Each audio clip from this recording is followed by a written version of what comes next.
switch gear a little bit and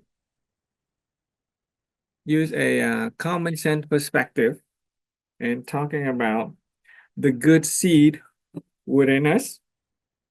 Still the law of causality, still cause and effect, and still trying to see how can we bring about a life of health and happiness, okay? So we're going to look at the root cause of life. Already we look at the root cause of life from the scientific perspective, okay? Scientific method give us the root cause formula. We spent many hours talking about the root cause of life from the religion and spirituality perspective. We combined Zen Buddhism, we talked about Christianity, touch upon a definition of Islam as one who submit to the will of God, the person who can submit to the principle laws and universal principles and natural law of causality, principle of light. Those are things that God has given to us to help us operate our lives and experience life that we want. If we can achieve a state of serenity and emptiness, we essentially step into the kingdom of God right here while we're still alive.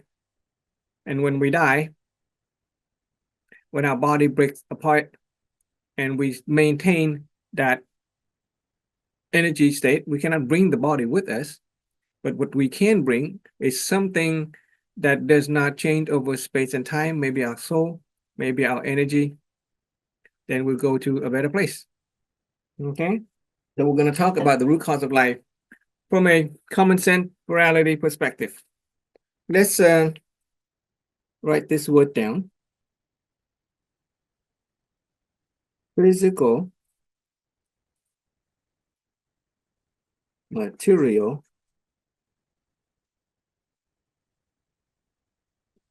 money. Oops, come on.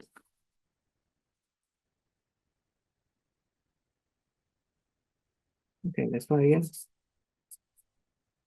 Physical, material,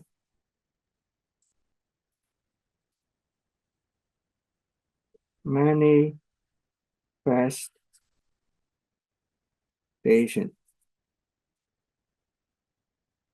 Okay, physical or material manifestation.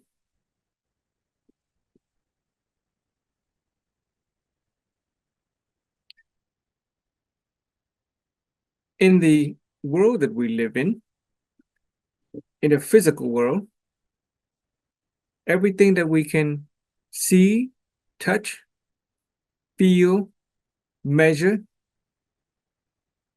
has a physical or material manifestation. All right? If it's something that's physical matter, we can feel it, we can call it physical matter. Earlier, when we say if we don't vibrate with it, then it's not physical matter, it's energy and something else. But from a physical world perspective, if anything that we can touch or feel or measure, then it has what's called a material or physical manifestation. Okay.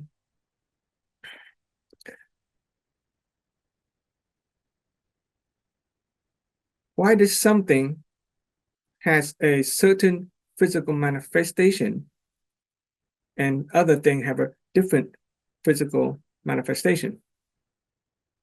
Let's take a look at the element of gold and the element of lead. Gold and lead.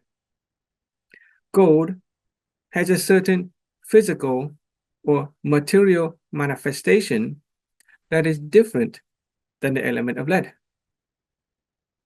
Gold has a physical look and feel to it. It's kind of shiny. It's yellow.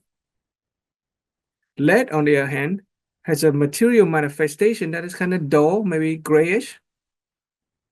Lead and gold both have physical manifestation in our world, but they manifest differently. Hence, they have different physical or material manifestation. Go back to that in a bit.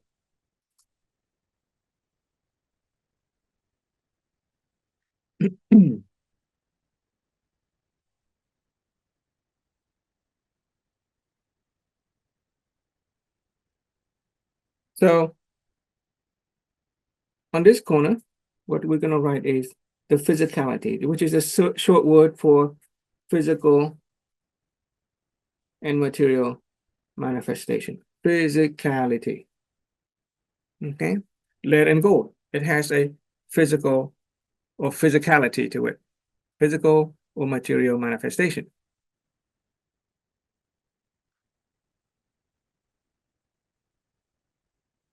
As scientists study lead and gold, they look deeper and deeper inside the element, and they discover that there is an energy vibration.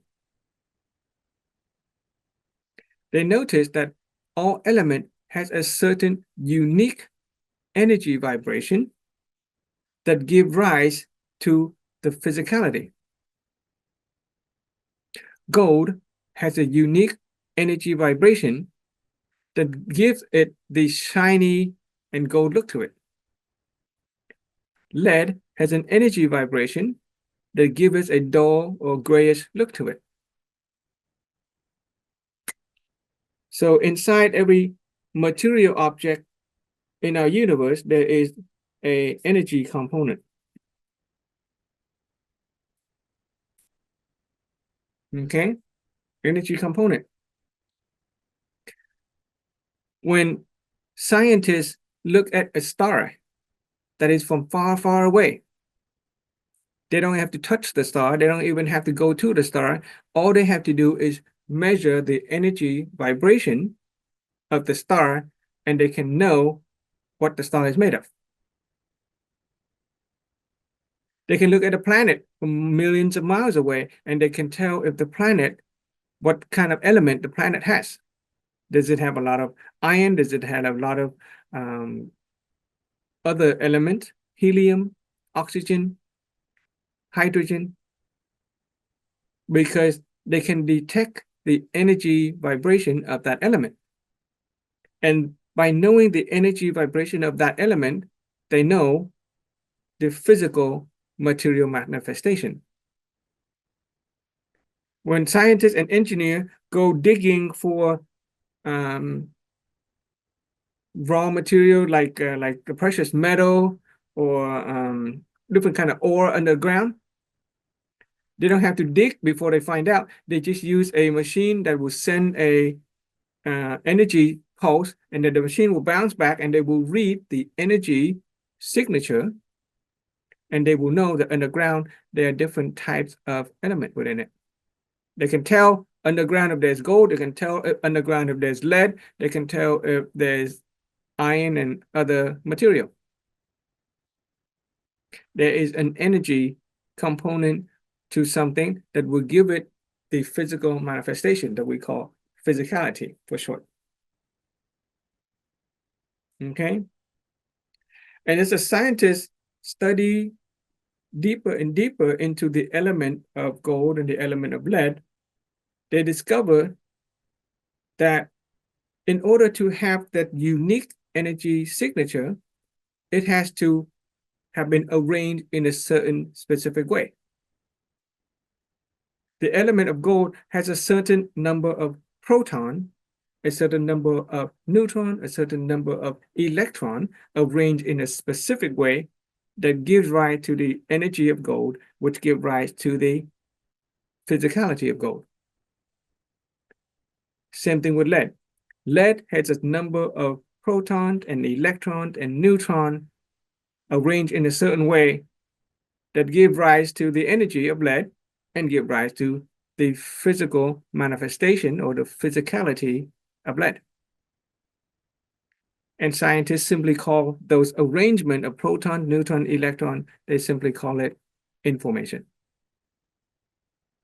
Because if you are able to know the information inside lead, and you know the information inside gold, then by rearranging the information inside lead to match the information inside gold, then you can actually give rise to the energy of gold and then give rise to the physicality of gold.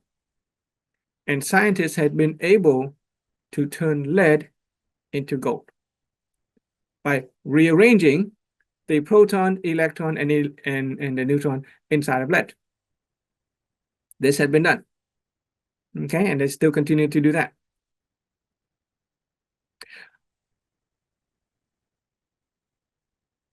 The element of carbon, the element of carbon.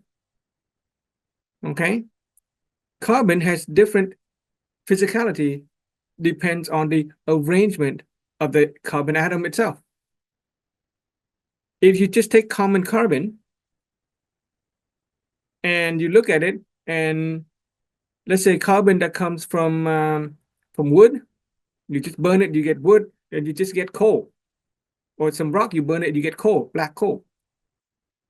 But carbon, when you arrange the carbon molecule or atoms in certain specific way, you can turn it into diamond. Diamond is nothing more than coal.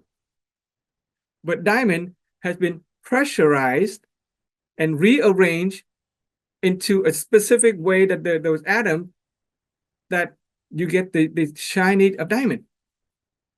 Diamond is nothing more than a piece of coal that we get in our fireplace. In the fire that my heart over there, Frank. Huh? You're breaking my heart about diamond. Why? Breaking my heart too. For our wedding ring, I bought a chunk of coal. Yes, you did. I'm sorry. You gave her a chunk of coal. Oh, God, I love it. I hope that was a big chunk of coal.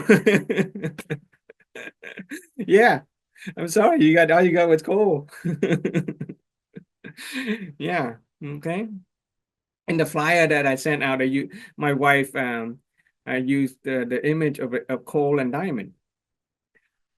Coal, when put under certain condition, pressure, temperature, it rearranges the arrangement of the protons and the electron, and it gives rise to a different energy signature, and it gives rise to a different physicality. One element, but different in arrangement of information. So information is the basis upon which all material physical things can be built.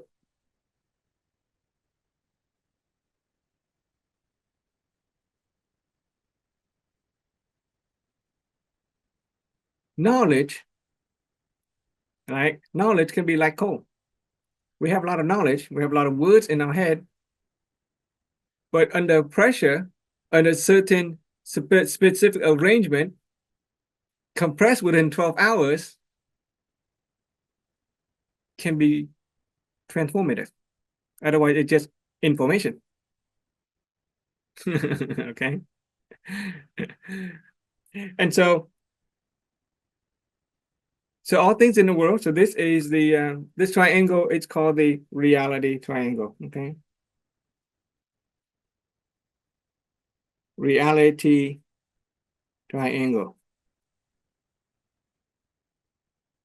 Basically, that all things in the universe has a physicality to it, it's an energy component, and has a basic information that give rise to that energy and that physicality.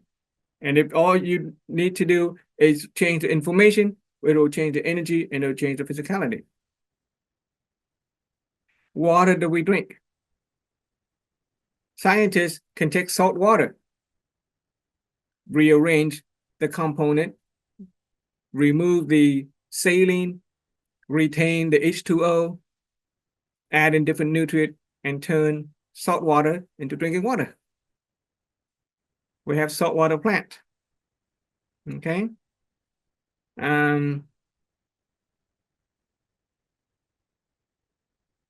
Information can be changed to turn something into something else, if only if you know what the information is. So we apply that to human life and experience. If we are looking for the inner seed within us, if we're looking for the root cause within us that will give rise to the life that we have, what is the information within us? Okay, what is the information within each of us that will give rise to the kind of reality that we experience today? Okay, so from the common sense perspective, the information within us is simply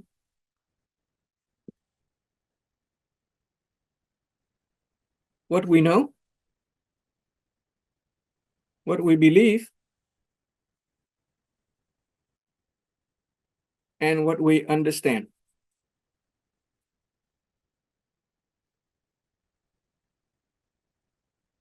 Okay, what we know, what we believe, what we understand.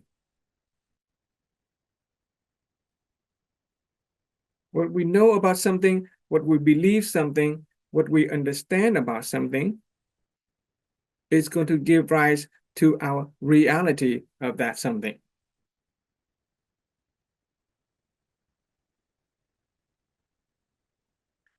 So if scientists can change lead into gold by changing the information within lead, so it'll match the energy and the physicality of gold, then we can ask the question, if we change our life, then all we gotta do is change what we know, what we believe, and what we understand about life.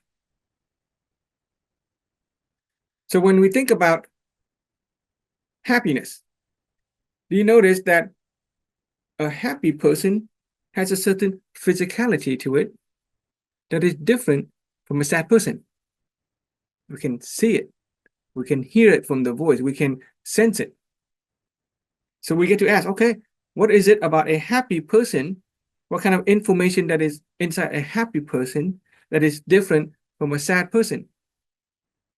And more importantly, how do we change the information of a sad person into the information of a happy person so that that person will experience the energy and the physicality of a happy person? Very simple, right? So the seed within us is that which we know, what we believe, and that which we understand. So when we think about happiness, that which we know about happiness, that which we believe about happiness, and that which we understand about happiness represent our reality of happiness. It's that simple. If we can change what we know about and believe and understand about happiness, we're going to change our reality of happiness.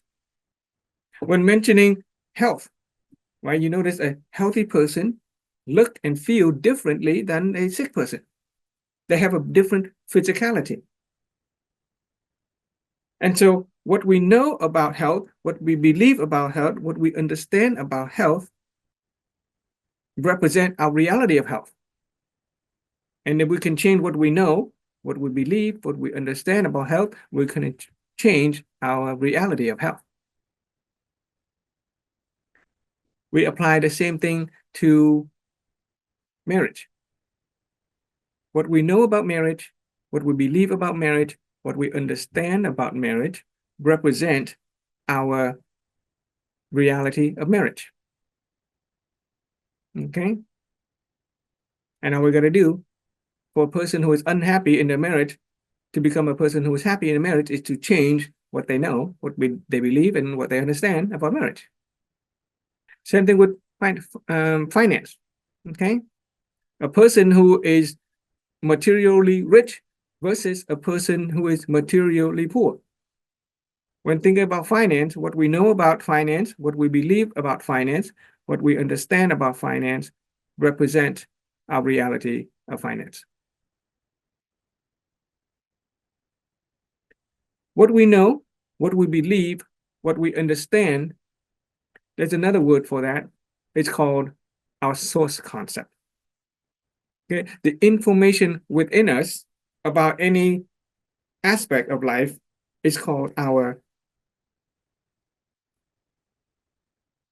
source concept.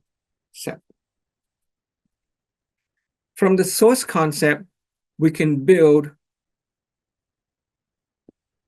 the energy and we can build the material manifestation, the physicality.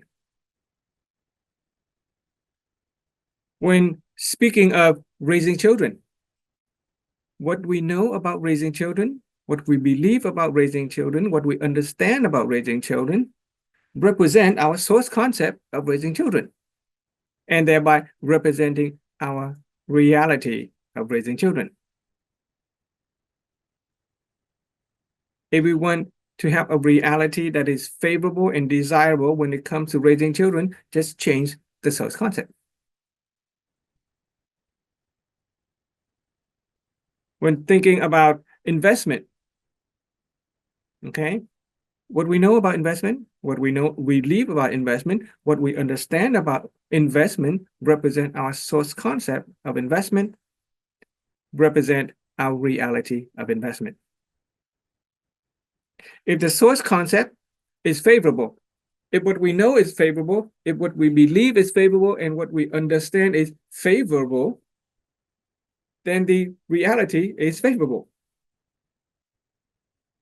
On the other hand, if somebody has the knowledge and the belief and understanding that is negative and unfavorable, then guess what? The reality of that is also negative and unfavorable.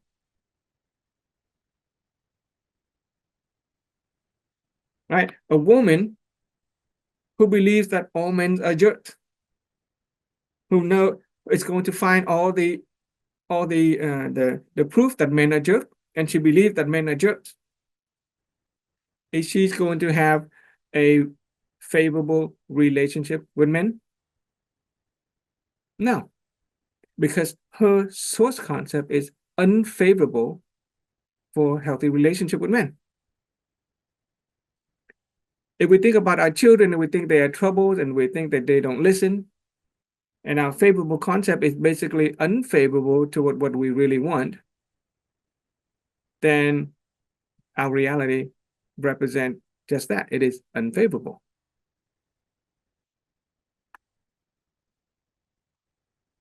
When we ask a person how they're doing, and they're telling you everything they know, everything they believe, everything they understand about their illnesses. They are an expert in pathology. They are an expert in illnesses, but they have no concept, they have no source concept of good health. That person is going to have the reality of pathology, which is illness, but they have no reality of good health. Fortunately, there are people who do have favorable source concept about good health.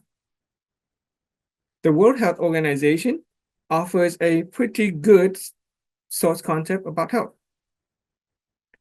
It defines health as a state of complete physical, mental, and social well-being, and not merely the absence of disease or infirmity. Okay, not merely the absence of disease or infirmity.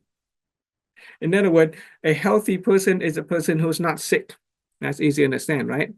Healthy person is not sick. But a person who's not sick is not necessarily healthy. Right? We get sick, we go to the doctor can remove our infirmity, our disease or infirmity. But if we don't get ourselves to a state of health and stay healthy, then we are going to come back and see the doctor again. We continue to try to fix the problem. We continue to remove the darkness in the form of, in terms of our health. All right. So it's very simple.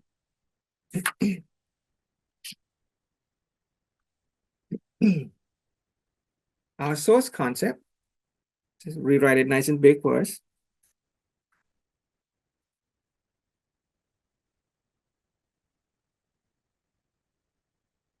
Source concept, okay? If it is favorable,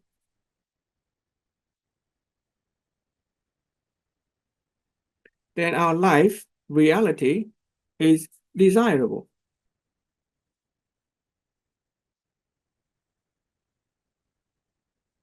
But if that which we know, that which we believe, and that which we understand is unfavorable,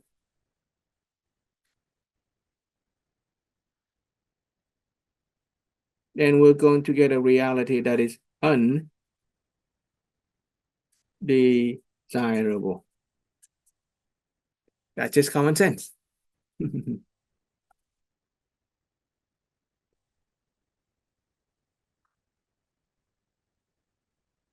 So our source concept of happiness is favorable.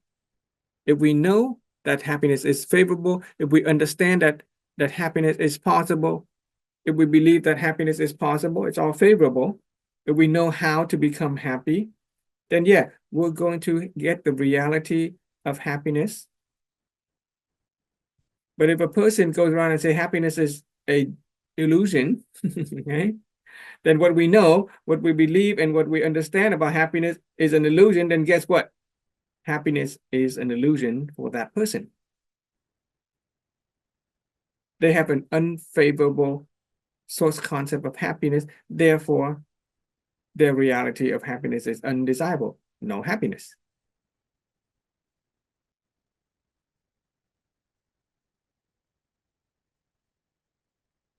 Okay, pretty simple, right? So, let me see.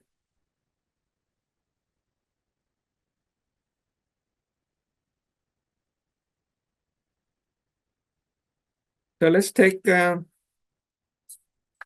marriage reality.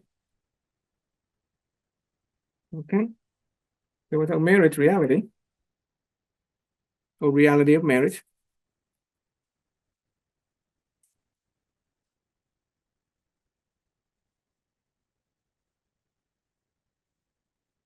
marriage reality. Two possible ways depends on our source concept. Okay, if we have favorable source concept, then we're going to get desirable. A reality of marriage that is desirable. If we have an unfavorable source concept, then our reality of marriage is undesirable.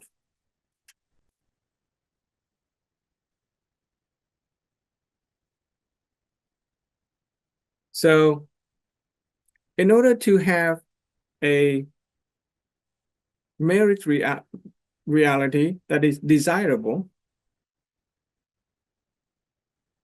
we also use the same reality triangle.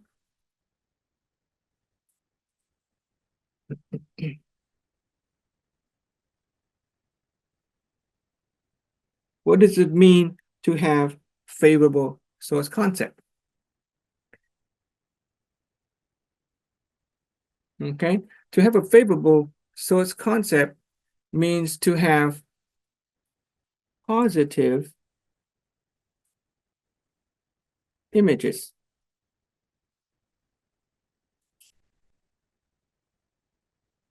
When we think about marriage, do we have positive images? What does it look like?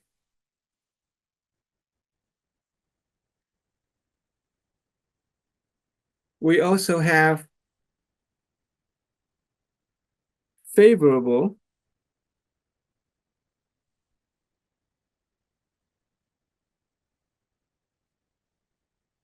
source concept, which is what do we know, what we believe concept, and what we understand. To have a reality of a desirable marriage. And there's a spiritual dimension to that, if you want to add to that, that they have positive spiritual fortune.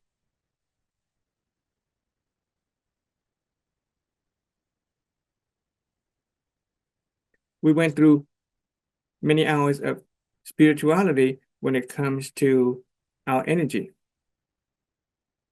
if we have accumulated positivity in terms of marriage,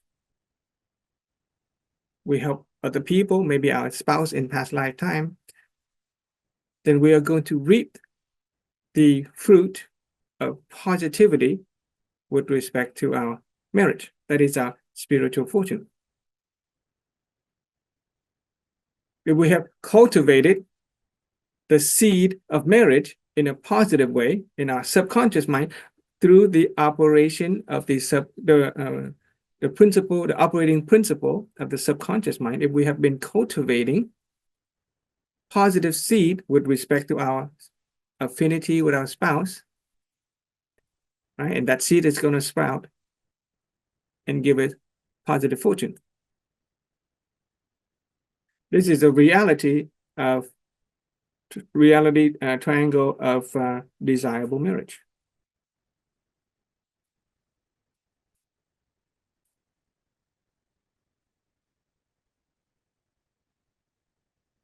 Desirable reality. Okay. So if we want our life to have the kind of positive outcome, many different ways to it that we have gone through. There's a spiritual way to do it. There is the scientific way to do it. Positive image is the scientific. This is from the root cause formula.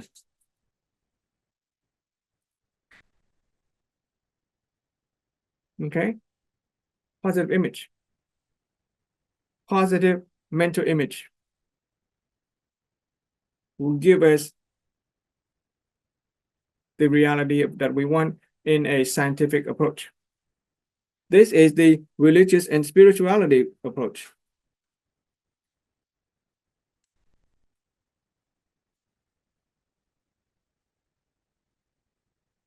Cultivate good fortune, good deeds with respect to marriage.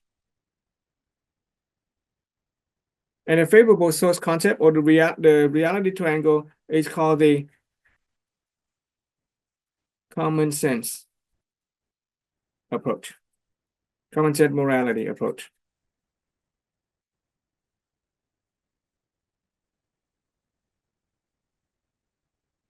Okay.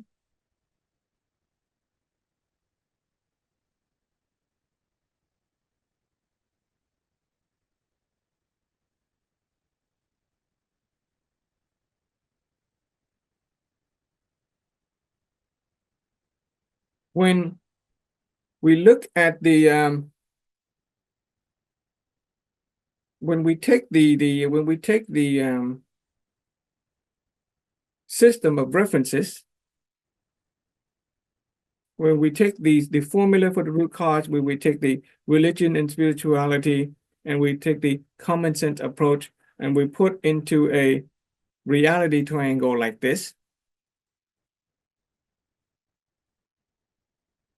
then hang on. Oh yeah, the science approach, common sense approach, okay, the source content approach. When we put it into a reality triangle like this, and we kind of put it together, we call it a standard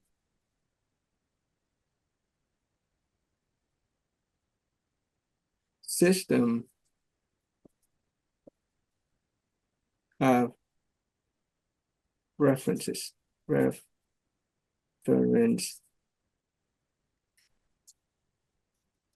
Okay. So the root cause formula is one system of reference. This one is the human construct.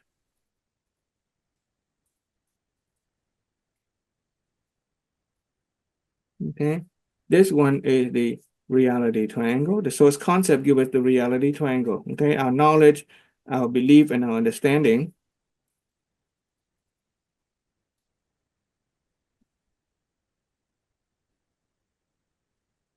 Okay. This is a human construct and the reality triangle.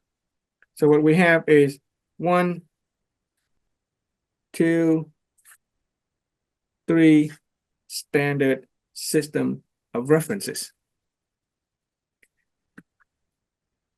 Any of these standard reference systems can be used to explain causality of life.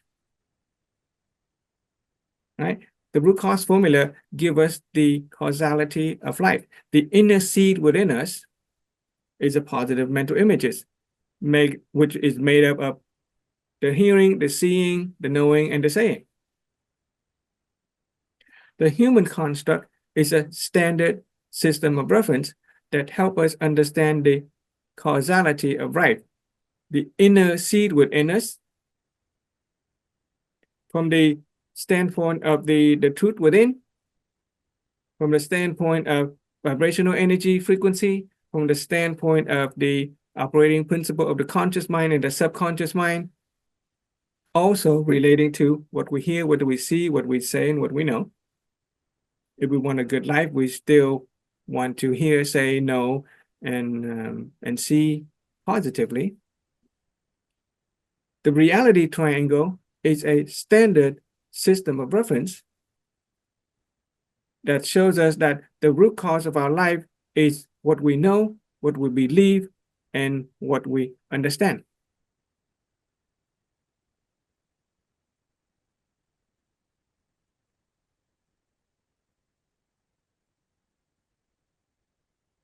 Okay. In this, yeah, okay.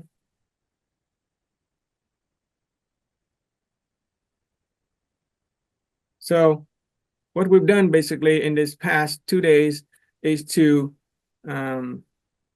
derive or build the 3 standard reference systems.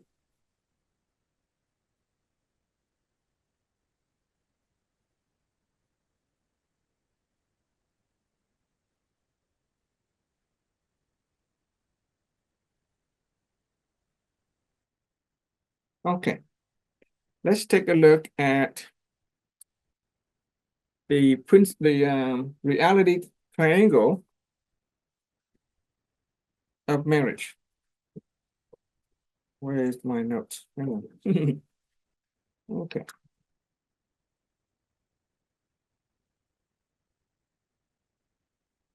So we're going to go back to the reality triangle of marriage. Assuming that it is a desirable reality, right? We want the desirable reality of marriage. Okay.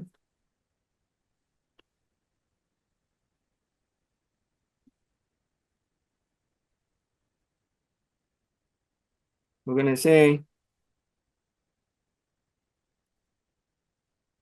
harmonious, too small. Try again, bigger.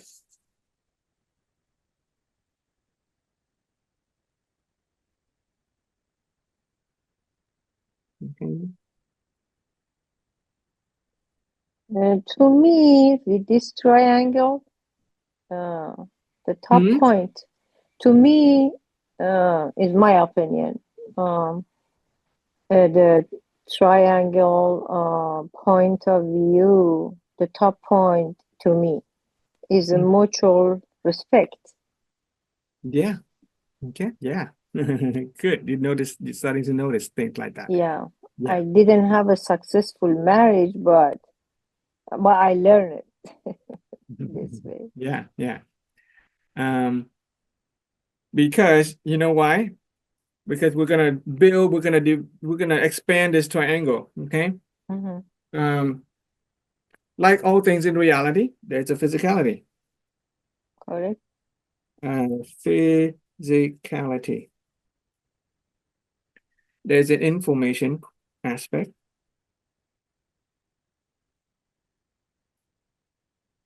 There is the energy aspect. Okay. From applying the reality triangle to the formula of causality, the information is our inner awareness.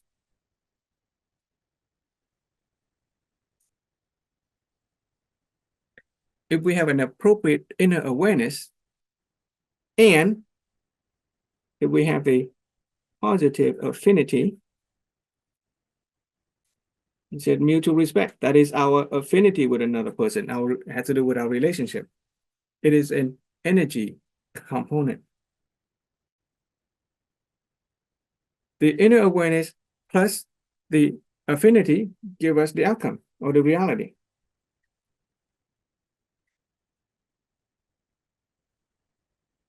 Okay. From a triangle of reality perspective, we have what we know, what we believe,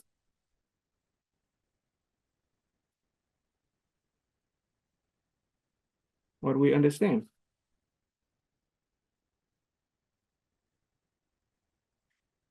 Okay. What we know is information, awareness. What we believe is an energy level, emotion, energy. It matches with the spiritual corner. And once we have what we know and what we believe, it becomes very solid, very real. We understand it. Okay. And the three reference system sits squarely inside this the triangle, positive image.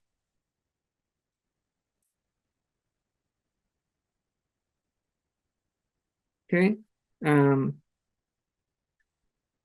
Fortune, positive fortune, right? Spiritually. And favorable.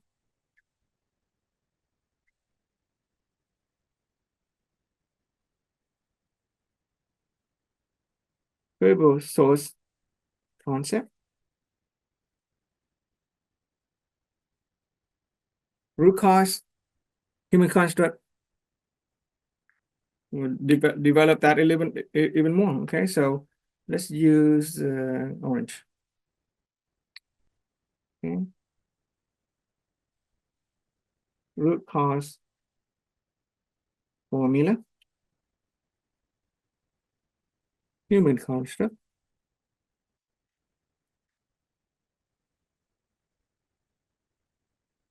Reality triangle.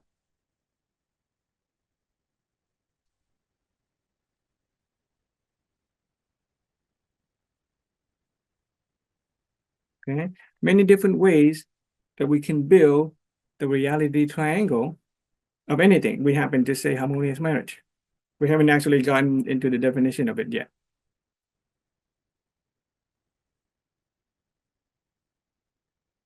So if we want a harmonious marriage, we want to make sure that we have the kind of information, the kind of inner awareness, the kind of knowledge, the favorable source concept of a harmonious marriage. We want to make sure that our energy matches, our affinity with the person match. We want to make sure that we believe that harmonious marriage is possible. Make sure that we want to accumulate fortune in terms of spiritual positivity. We navigate the human construct to get there. We want to make sure that we have positive image using the root cause of life so that we can have understanding of it. And therefore, we're going to experience the physical manifestation of harmonious marriage. That's just explaining the reality of the reality triangle. Okay, so let's go to actually applying what the sages have taught us in terms of what an actual formula for the harmonious marriage. So one more time, I'm going to write that word.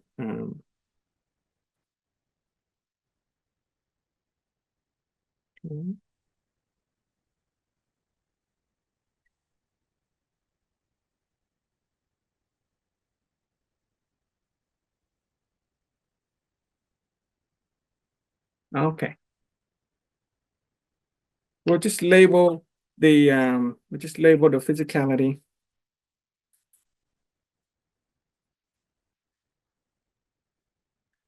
Okay, the information.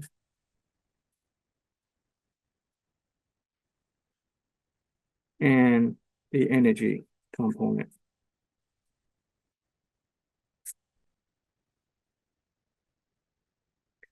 In a harmonious marriage, there are three major components that makes up a harmonious marriage. And people discover this in divorce court. When people go to divorce court, the judge either will send them to counseling or they will interview them, and they discover that marriage break up because of the failure of the following. Just want to make sure I get it right. Hang on. Yeah. There's a failure to love. There is a failure in the sex dimension. And there's a failure in the finance department. Finance. Okay, finance.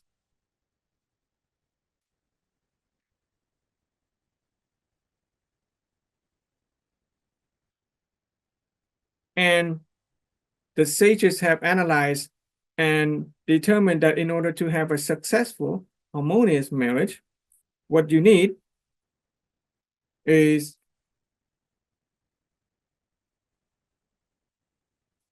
common language,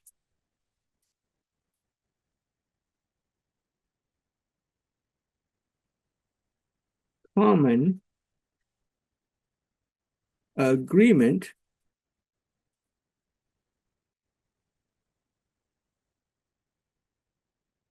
and a common path with respect to love, sex, and finance. We have to speak the same language when it comes to what it means to love.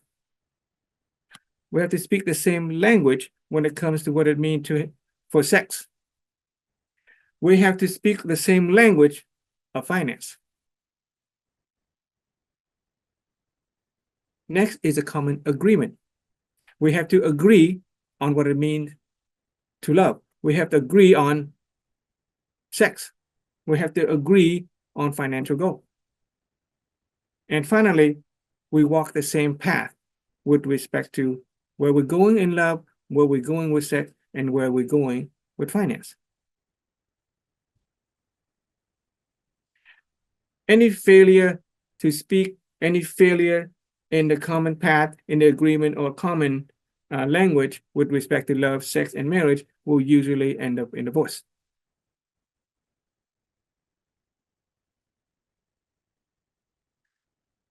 Let's start with the information corner, right? Because if we can change the information of lead into the information of gold, then we can change lead into gold. If we can change the information of a broken marriage into the information of the happy marriage or harmonious marriage, then we can experience the reality of harmonious marriage. Okay? Let's see. I want to make sure I get it right.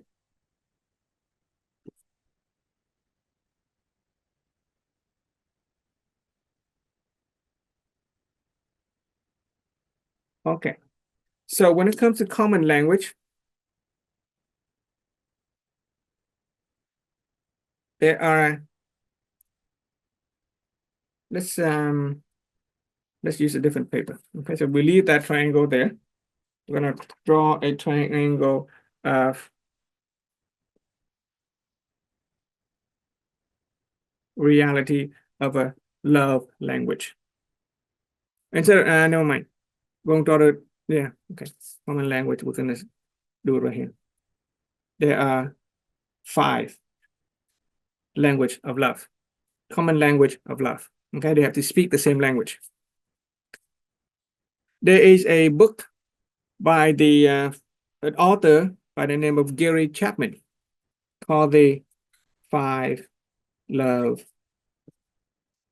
languages.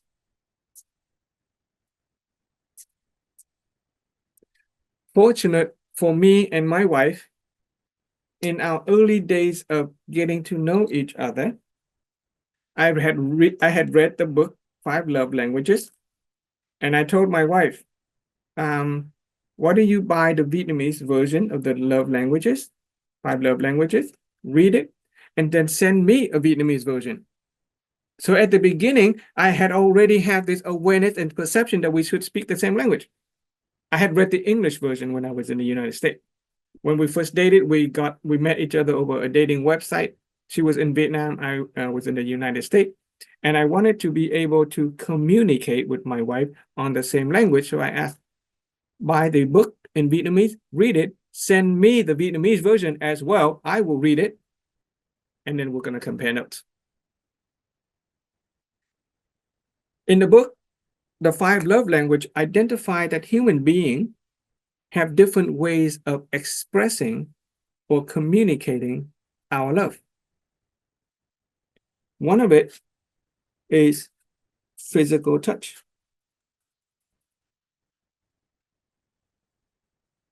Affection. Right? Some people love to experience or express their love and receive love through physical touch. Holding hand, kissing, hugging, having sex. Physical touch.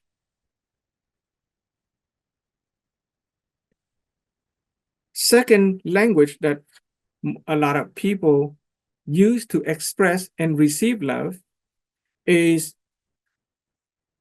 quality time. Time spent together. Do things together. Go to the movie together. People watch together. Bird watch together. Or simply do nothing together. The doing of nothingness together can be quality time. Okay, quality time doing things together. Number 3,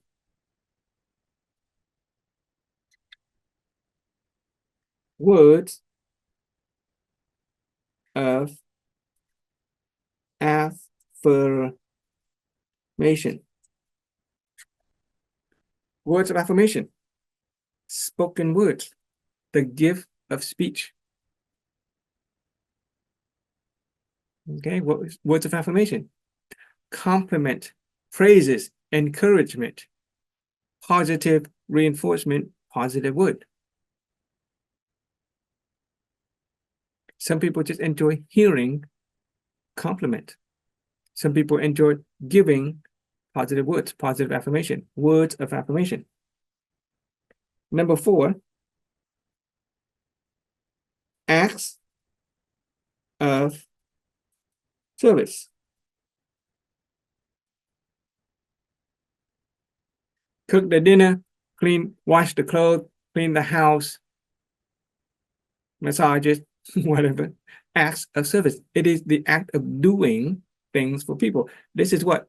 Which of the 7 gifts are we talking about? Gift of, can you remember? Anybody remember? Gift of what? Acts of service is gift of what? Come on, mental activation. Quiz time. Act of service is a gift of what, guys? Come on.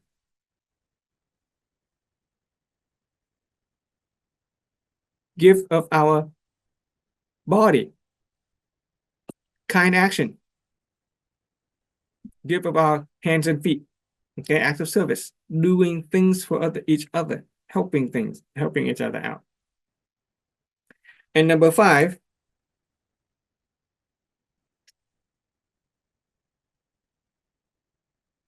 material gift. Giving gifts. Okay?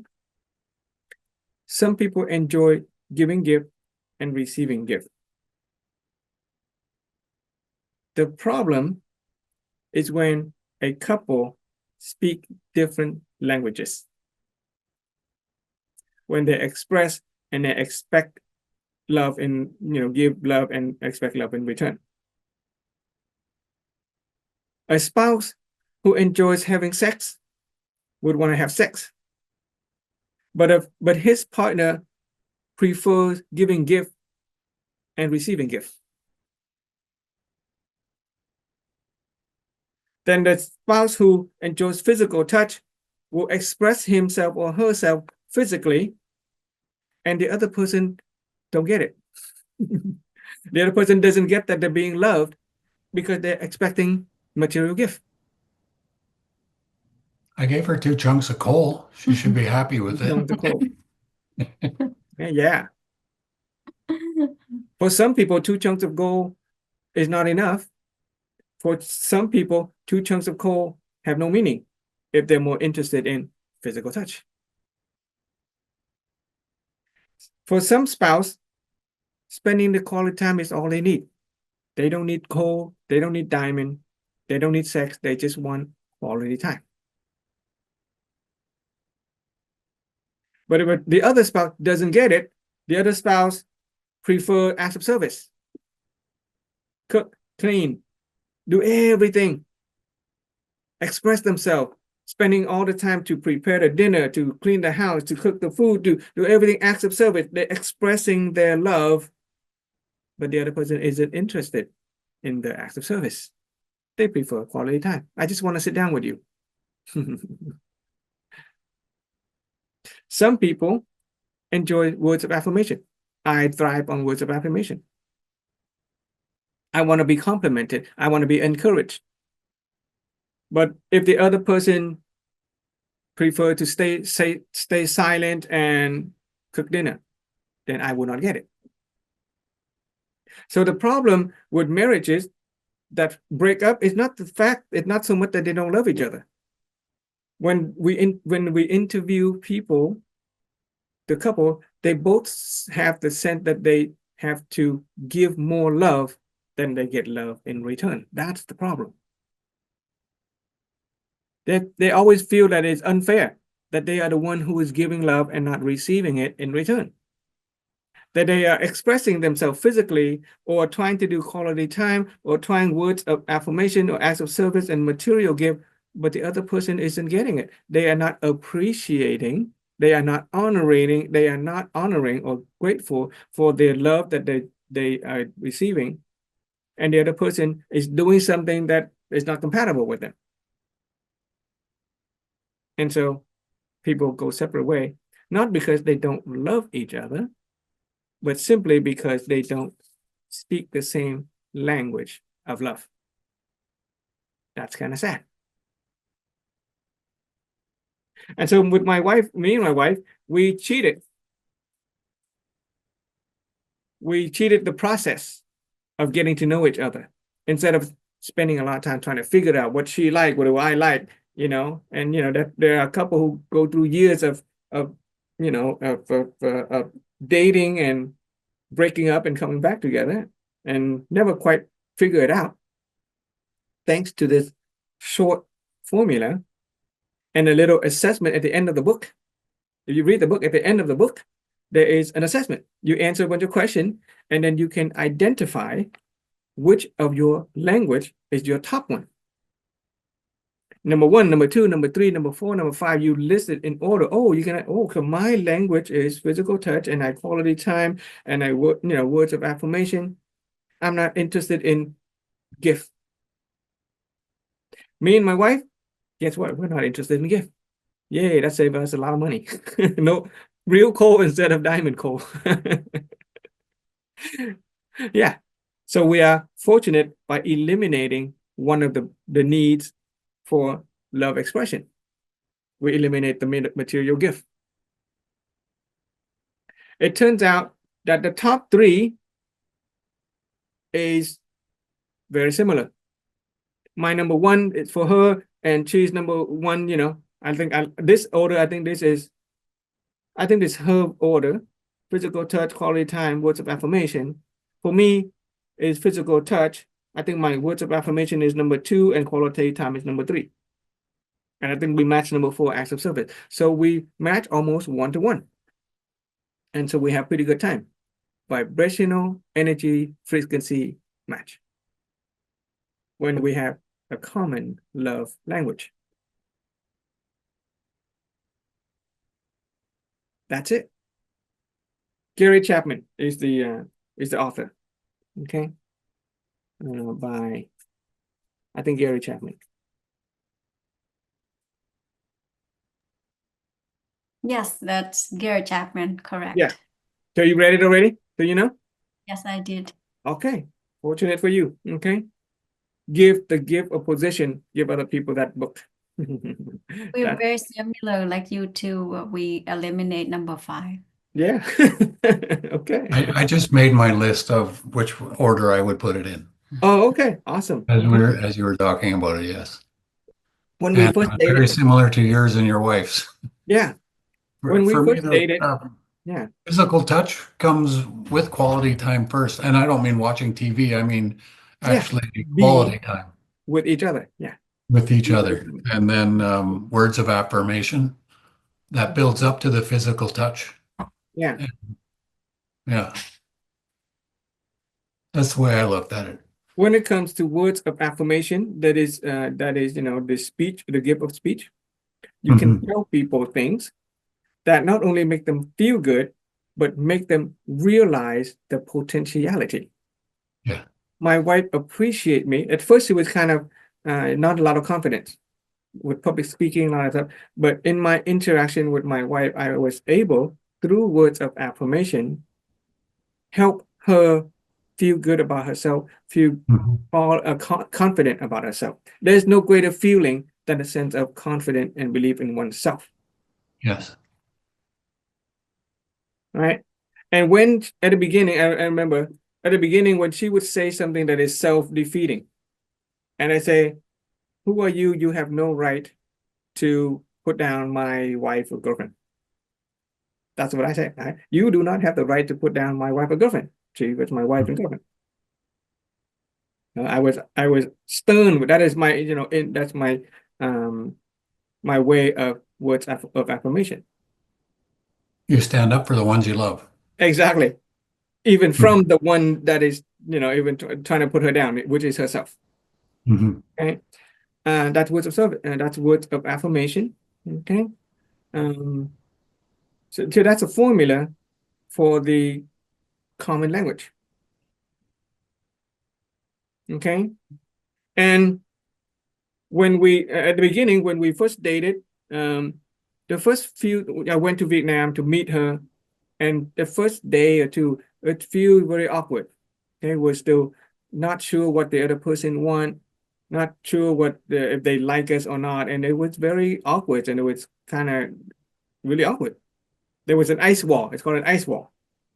Okay, but there was one evening that we would take a trip to Dalat, and while waiting for the bus, we pulled out the book. We sat down and we compare notes, and we discover, oh wow, we match 1, 2, 3, 4. Okay, we match. And then that moment, the fear dissipate, the anxiety dissipate, all the wall melt, because we can be comfortable being ourselves, knowing that the other person will also be comfortable in the same way. Vibrational energy frequency match. Now, the advantage of this formula is for people who do not match. My mother and my father have some language that is totally do not match. Okay, but if we know the formula, then we can consciously choose. We can consciously, if a person likes physical touch, but does not like material gift, and we mismatch it, we can constantly choose, okay, maybe I can work on a new language, pick up a new language, learn how to give gift if the person enjoys gift. I used to have friends who was really good at gift. The gift that they give me is very meaningful, as if they knew me. They take the time to think, they take the time to pick the right kind of item, or maybe they don't even make any effort. They just kind of know the right gift to give. And every time I get it, it's perfect. I love it. But I would not be able to respond to it to respond in kind because it is not my language. However, if it is a person that I love, and if it is a person that I'm committed to spending the rest of my life, then I can learn. I can learn to give gift. I can learn to perform acts of service. I can learn words of affirmation. I can learn to enjoy quality time or even physical touch. It becomes a choice. It opens up the choice when you have the source concept. We have just known, we just have the source, we're given the source concept of the 5 love languages, right? And once you can learn to speak the same language, okay, the language of love, then you can speak the same language with respect to sex and finance, right? You decide what sex look like, okay, and you decide what your finance look like. Some couple prefer to have the same, let's say, finance, to have the same bank account. Some couple keep separate bank account. That's fine, as long as they speak the same language with respect to finance. Agreement, same thing. When it comes to agreement with love, right? Let's define love a little bit from a yeah. Let's define love a little bit. Let me get some more paper.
Okay, let's talk a little bit about love.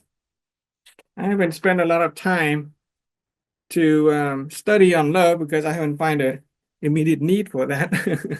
But it's important to learn it so that I can share with other people. Okay. Love. Let's see, what note do I have?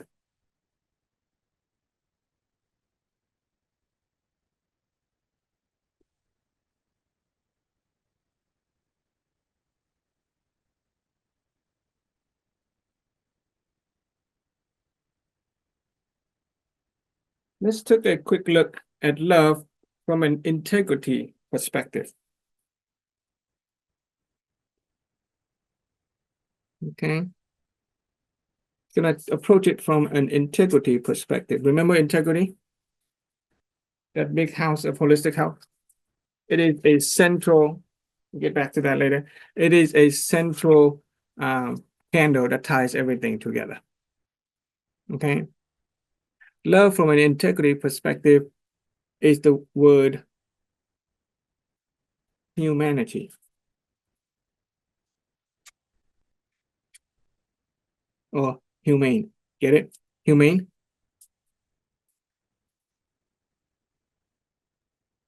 Okay. Humane.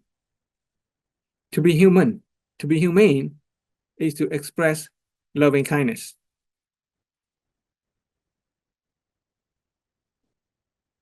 When it comes to expressing love or humanity,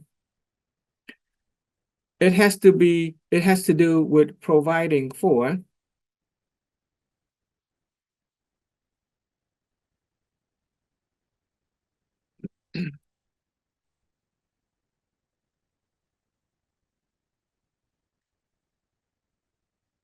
providing for,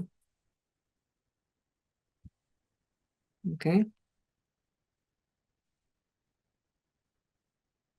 the basic needs, okay, which is food, water, shelter, the basic needs to survive. The need for the need to be respected,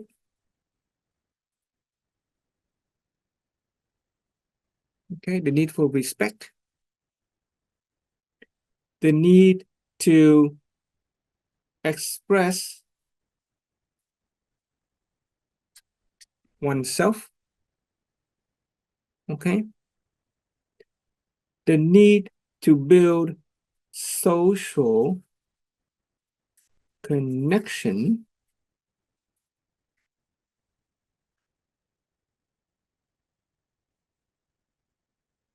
the need for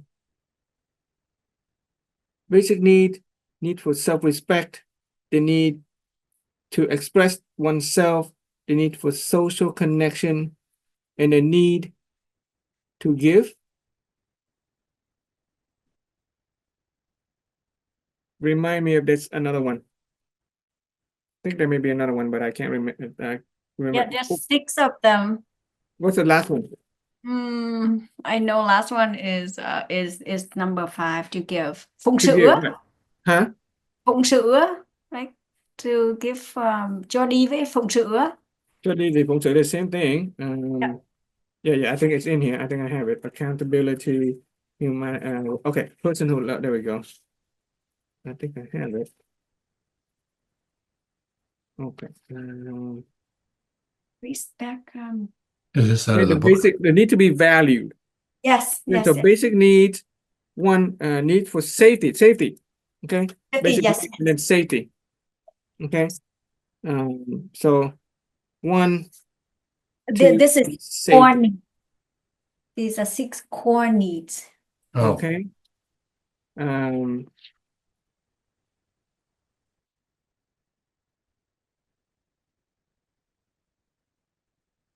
Where is it? I had it just now. All right, is that what is that?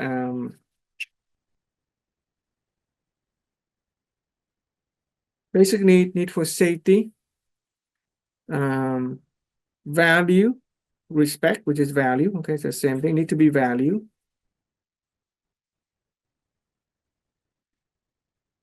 Social connection, we got that. Expression, we got that, and I need to give. Yeah, that's it. 1, 2, 3, 4, 5, 6. Okay, to love somebody is to provide them the basic need, food, water, need to safety. Safety has more than just the physical safety, the house overhead. There is emotional, spiritual security and safety, financial safety. Okay, need to be respected or valued. The need for the person to express themselves, the need for social connection, and the need to give. Is this on both male and female applied? Yeah.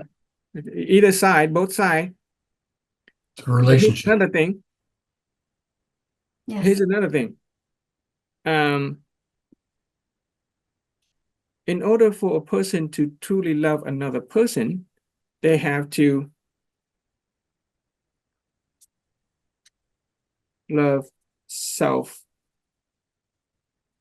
first. Okay? They have to be happy with self first. If you want a happy marriage, or if you want a harmonious and successful marriage, we have to start out being happy first. People who are not happy with themselves first, or have not started loving themselves first, and they approach a marriage with the expectation that the marriage will bring them happiness, or if the expectation that the marriage will bring them love, that marriage will not last. Mm. Because when you expect that other people give you love or give you happiness, then we begin in the human construct with desire for the self. That is a negative intention. You bring negativity into a relationship. If both sides, especially what's going to happen if you're negative, then you're going to attract a person of the same negative vibrational energy. Both the person is going to be needy. Both want to be loved. Both want to be happy when they themselves are not yet happy if they themselves have not loved themselves first. And two negative person getting together, after a while, it's going to deplete their energy. They have nothing to give. They both want to receive. At first, you get euphoric. Oh yeah, somebody resonate with my negative energy, so I feel kind of good. But after a while, the marriage will fail when the other person, when difficulty in life comes, and we are unable to be happy with ourselves first. Then we start to blame the other person. That is why the teaching on the truth within us, the serenity part, the magnanimity, the honoring gratitude, those are the secret to successful, harmonious marriage. In fact, it can be said that there is no such thing as a happy marriage. There can only be successful or harmonious marriage. In order to have a successful or harmonious marriage, what we need is a happy couple, a happy person enter into an agreement with another happy person, then you can make a relationship more happy. Hey, Frank, Yes, sir. you mentioned about your mom and dad, they had differences, but do you think, like my parents were the same, they had differences, but you think it's because of the way they grew up? Like that my parents grew up in the wartime and things were different then. The way they grew up, they were raised to have families and work on the farm or whatever like that. And I don't know. Do your parents disagree or agree a lot? Well, they did, yes. Yeah, my parents, At have times. some fundamental differences in their language. Mhm. They did not study or read the book of the 5 love language, so they have not been able to make use of the formula. However, they did have a strong sense of magnanimity, Mhm. that they are willing to accept the other person. They have a strong sense of religious upbringing, they're Catholic, that they give it up to God. So they essentially reach a state of serenity and acceptance of the other person despite their differences. Mhm. Right? And they just express their love for one another using whatever language that they know how. Even if the other person doesn't accept it or appreciate it, they are magnanimous about it. So It's like some cultures too. Some cultures they are forced to marry somebody else. Yeah. They're strangers. So But if one is an owner of one's fate, then we can change ourselves, change our awareness. Many people will report that, yeah, they begin with a forced marriage or something, like they don't experience love at first, but they cultivate themselves. learned. They're able to change themselves and thereby change the other person. And over time, the two couple can end up as a loving and harmonious couple. Yeah. The opposite is two people operating on just emotion, euphoric, happy emotion, and they don't have the fundamentals of the source concept. If they don't understand the love languages, if they don't have magnanimity, serenity, and honoring gratitude, then when the euphoric feelings dissipate, human nature will go up and down. We cannot maintain positivity all the time. In fact, the more positive that we go, the more likely it'll swing negative. And when that energy dissipates and we don't have the map that points to the truth within us, the treasure, then we are lost at sea, the sea of the human nature, emotion. And so people go from one marriage to another, one couple to another, one relationship to another, seeking happiness and love from the outside, from the other person. And that's why marriage fails. But when you look inside, first, you want to make sure you be happy first. Are you able to be happy with yourself first to a certain degree? Are you able to love yourself first to a certain degree? And then take that love and take that happy, happy energy and share it with another person through the 7 great gifts. Then that is going to make the marriage successful. I had this mental image when I met my wife that I was overflowing. It's like a cup of water that was overflowing with liquid, and I had no choice but to find a second vessel to hold that excess liquid. Here's a cup. So that's the idea. I had that sense that I was overflowing with energy, that I needed a second vessel to contain that energy. The opposite would be I'm empty. I need to find somebody to pour in my cup. Okay? Those people don't last very long in terms of a happy marriage or harmonious marriage, because they're constantly looking to be fulfilled, whereas a successful couple is the one who's looking to fulfill someone else. There's another psychologist that has a very good line that we should write this down. It says,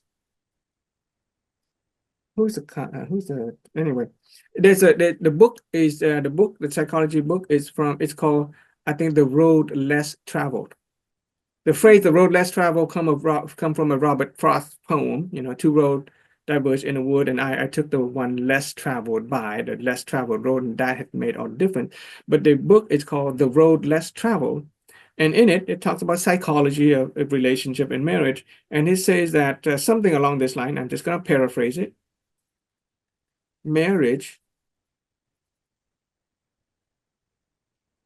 is coming together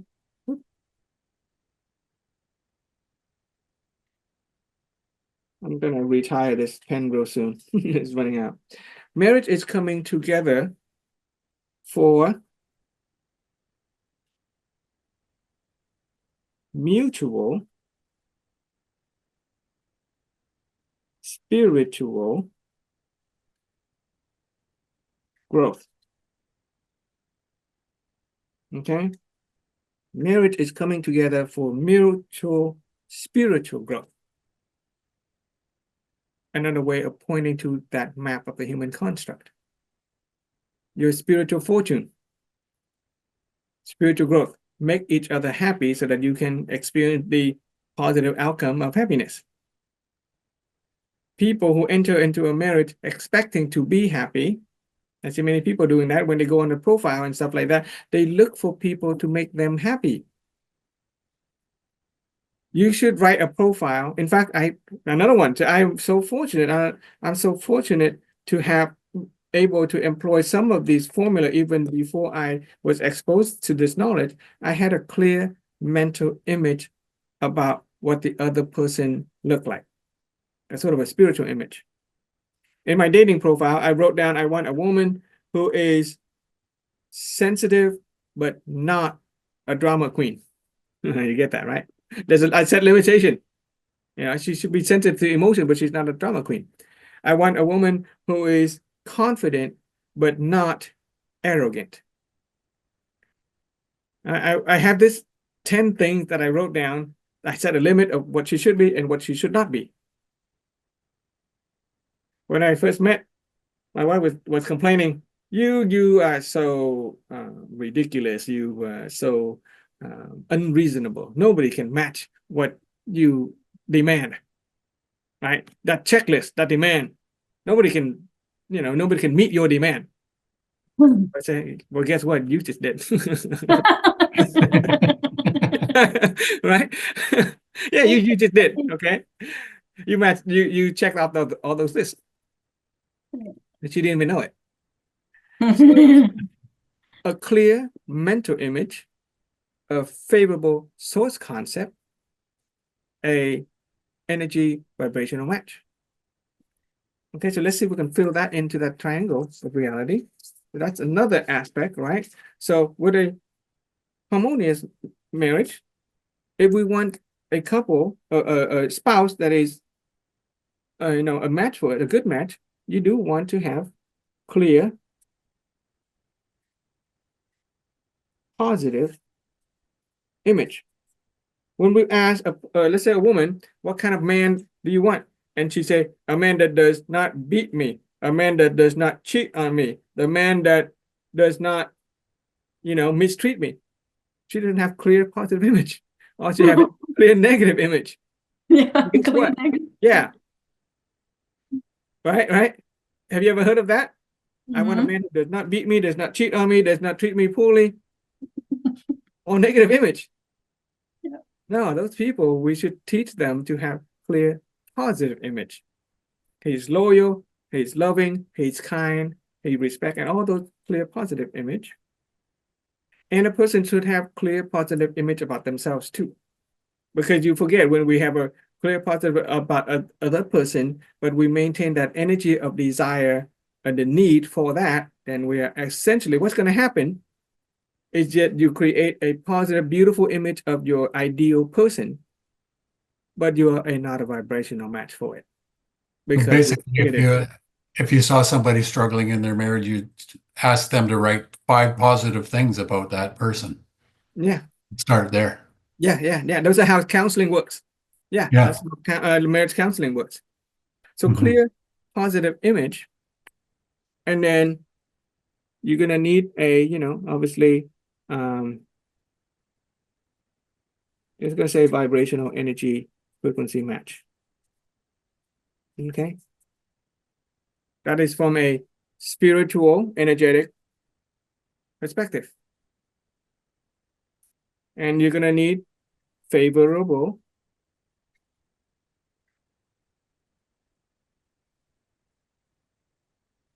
source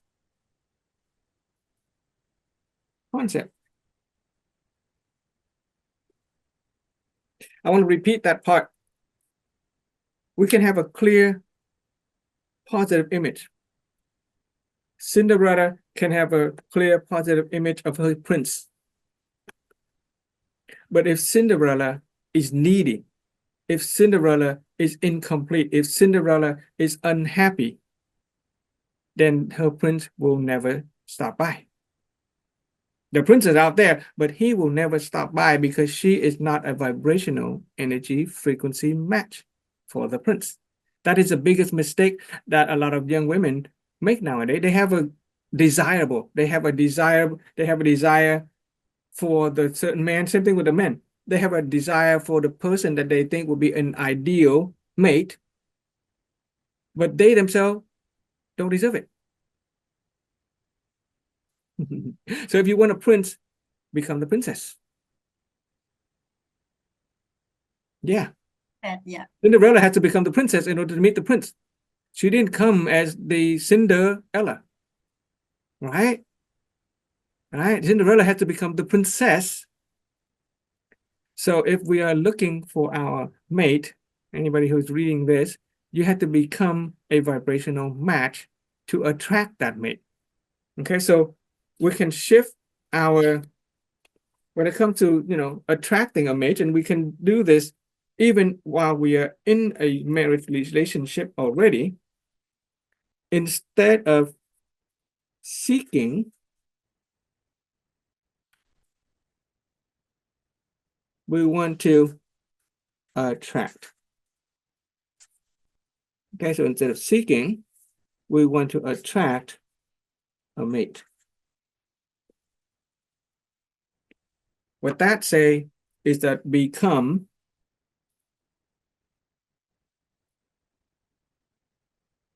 a vibrational energy frequency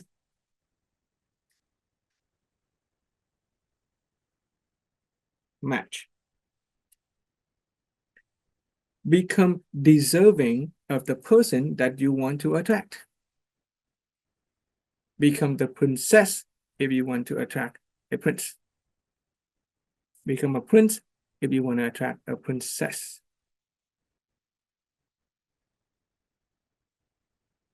If all you want is for somebody to help you feel good, make you happy, then that is a negative intention to start with. You're going to get a negative outcome in life. Okay, attracting instead of seeking. You need Give to value. maintain that. Oh, sorry, Huh? Greg. You Say need to what? maintain that as well.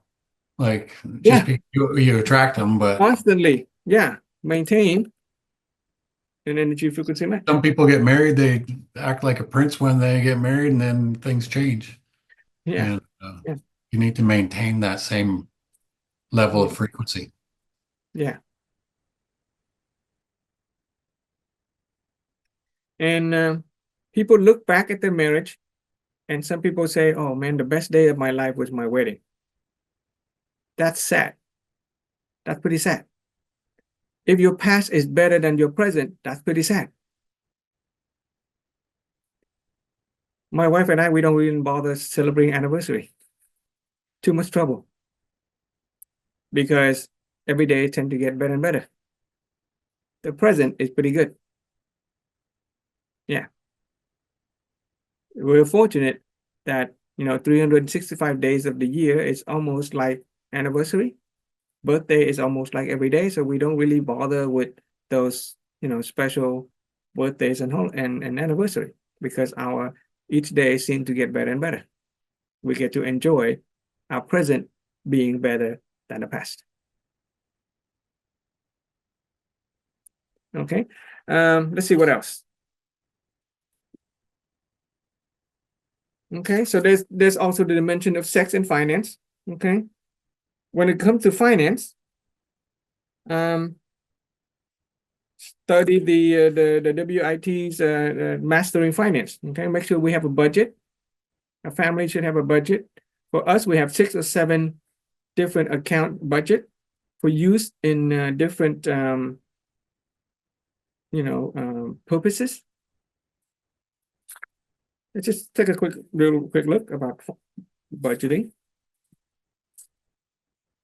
Okay, just for some new people. I'm not an expert in finance, so this is my worst subject, but I do know that we should have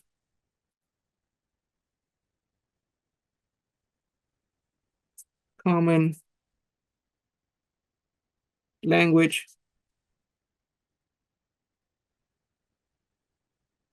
common agreement, okay, and common path or goal with respect to finance. And that has to do with budget.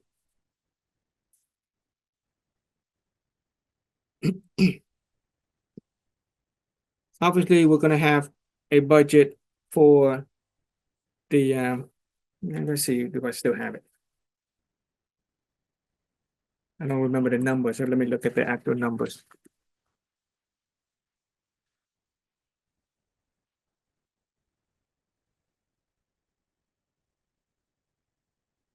This is an advice from a millionaire who is in WIT that I'm going to share with you. Okay, they share with us a do you remember this budget, Jihua? The finance? Yes, there's a budget. You remember the numbers, the percentage? No, I took Okay, it last yeah, let me pull it up. summer. Let me pull it up. It's not off the top of my head. I know. We set it up and we let the machine run itself. Every time I get a paycheck, it just sends it out into multiple different account. And whenever we need it, we just pull it from the account. We never have to worry about our expenses and stuff like that. Let's look at the Job. finance. Budget. What is the budget? Budget. Okay. Okay. Okay. Here's a percentage. Okay. We actually have 7 budget. But we should have, at the minimum, you should have 6 accounts or 6 budgeting accounts. And let's see if we can do the math and get it right.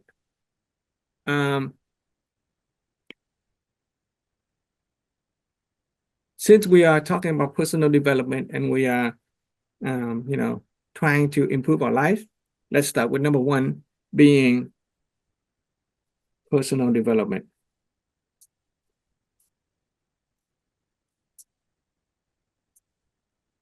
This is budget for the personal development. So there are 6 different budget. Okay, 2, 3, 4, 5, 6. Budget for personal development, at least 5%. Okay. This is what a happy, harmonious marriage should have. Without this agreement, when we run into finance, people are going to disagree and we're going to have problems. We should have a budget for self-reward, pleasure, okay? Pleasurable things.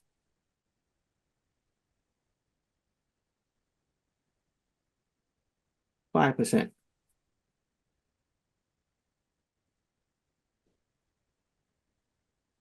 There is a budget called gratitude, which is charity.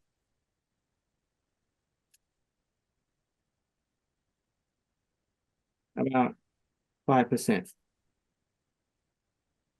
Where we use the budget from charity to give and help other people, and thereby depositing some positivity in our good fortune in the spiritual account. And we're going to, like the story of the poor farmer, okay, we have to give. Gratitude or charity is 5%.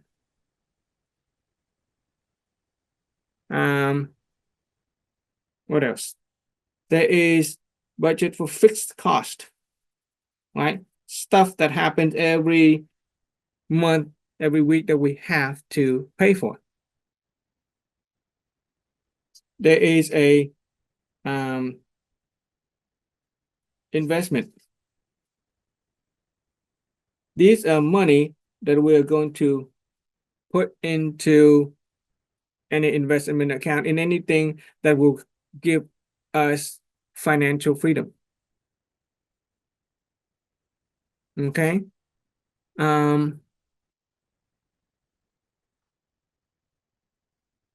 Fixed cost, investment.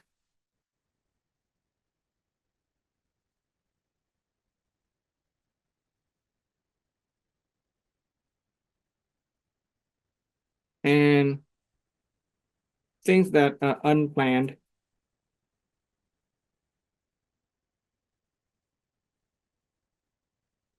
Okay. So these guys, you can, this percentage, you can have to work it out on your own, but you have to have at least 5% of charity, 5% self-reward and pleasure, 5% development.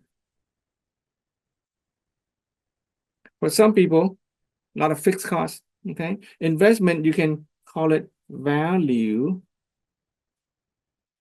creation. These are the numbers that go really big. Unplanned is, like emergency funds and stuff like that.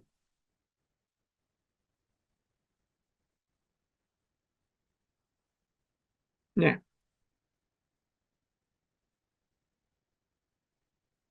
So when I pay for the WIT, I pay for the trip to Vietnam and stuff like that, I never have to worry about pulling from any other, never have to sit down and do any math. I just look at my personal development account.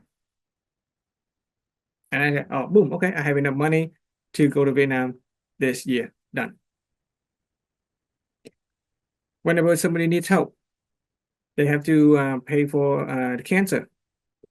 And I have to worry about to see if I have enough money or not. I just open my account and I check, oh, I have money in my gratitude/charity account. I just pull it out from there. Okay. Fixed cost is like tax, mortgage and stuff like that. Each person is different. And if you find yourself spending too much money on fixed costs and not enough investment and value creating, that's gonna make it's gonna be slow. Okay. Unplanned, don't make it too much, just tiny percent. Because when you're setting aside money for unplanned, you're essentially telling, planning for the unexpected. Okay. So it's up to you. Okay. We actually don't have a budget for unplanned. We used to, but when undesirable things come up, we do pull it from, personal development or reward and gratuity. Those are the things that we say, okay, we need to pay for it. We don't put a big budget out for unplanned stuff. Okay, let's just cross that one out. If you go back and read and study the finance course, you get the more details. But in other words, a happy, harmonious, successful marriage, the couple need to agree to speak the language, to speak the same path, to walk the same path when it comes to their finance. Many couples, especially people living in Vietnam and stuff like that, a husband may want to send money to help his relative in Vietnam, but his wife isn't interested. You have a disagreement. For us, no problem. We just pull it out of our charity account. It doesn't matter who we need to help. It could be the in-law from the husband. It could be the in-law from the wife. It could be a stranger. But when there's a need, we just okay, we have money in our account, so let's use it. If there's no money in our charity account, sorry, too bad. There's another one. There's a saying in the finance. There's a saying in the finance teaching that says that if you don't have a plan to use your money,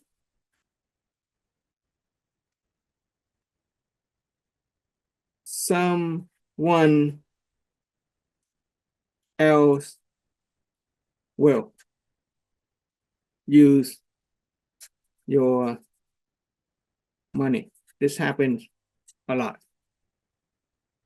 If we just have money sitting around and you don't know what you're going to do with it, if you don't have a plan to invest in self-development or invest in your own financial well-being, or if you don't plan to use it for charity, if it just sits around, somebody else is going to use it. A family member is going to ask to borrow. Strange things going to happen and you will lose it. But if you have a relatively solid budget and you know exactly where your money goes, then you will use it, and then there's no room for other people to use it. If we set an intention that we're going to do charity, X amount of money for charity, then that's what we're going to commit to.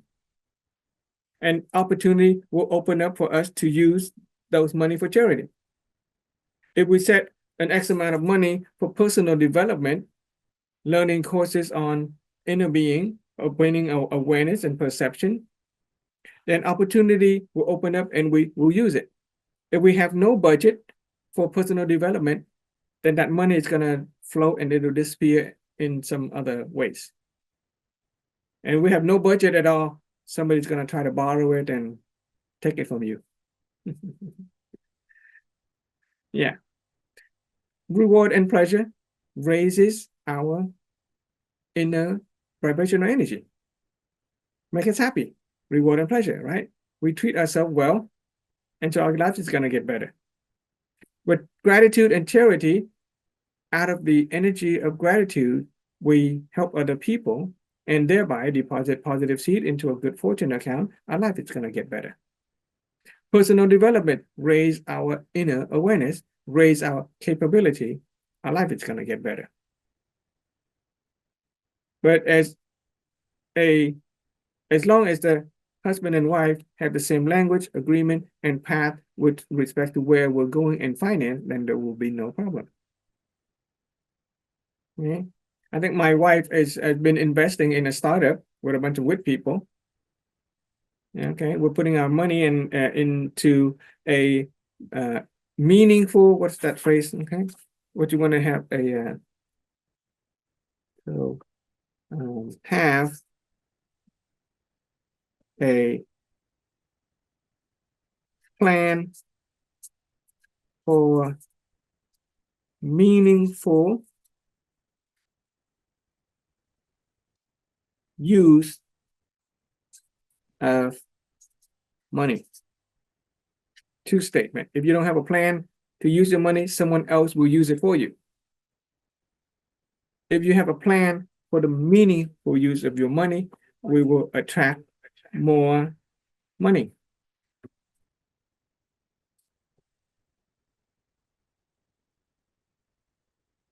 Okay, I think my wife found okay. She found the percent. Okay. Okay. So according to class, let's turn this volume down and mute this one and okay. Yeah. So my wife found the percentage. Our percentage is different because we have different ways of doing it. Okay, but let's rewrite that page according to the official teaching, just so we can share the official teaching. And once you have mastery over your own finance, you can adjust the percentage. Okay, so budget 1 is fixed cost or just basic needs. Okay, basic needs. And that one is 55%. So a lot of, stuff. There is a long-term saving for meaningful purpose, like buying a house, a car, right? Example, house, car, college, stuff like that. And that is 10%, at least 10%. Okay. Education. Okay, this is really personal development.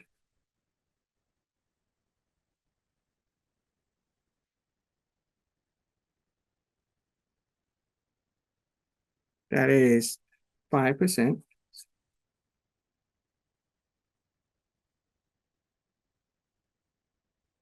A budget for financial freedom. This is investment, retirement, okay? That is 10%. Okay. There is pleasure. Okay. This is self-reward. Pleasure, reward. That is 10%. And last one is charity. 10%. Okay. 10, 20, 30, 40, but 60 is 100. Okay. 1, 2, 3, 4, 5, 6. 6 budget.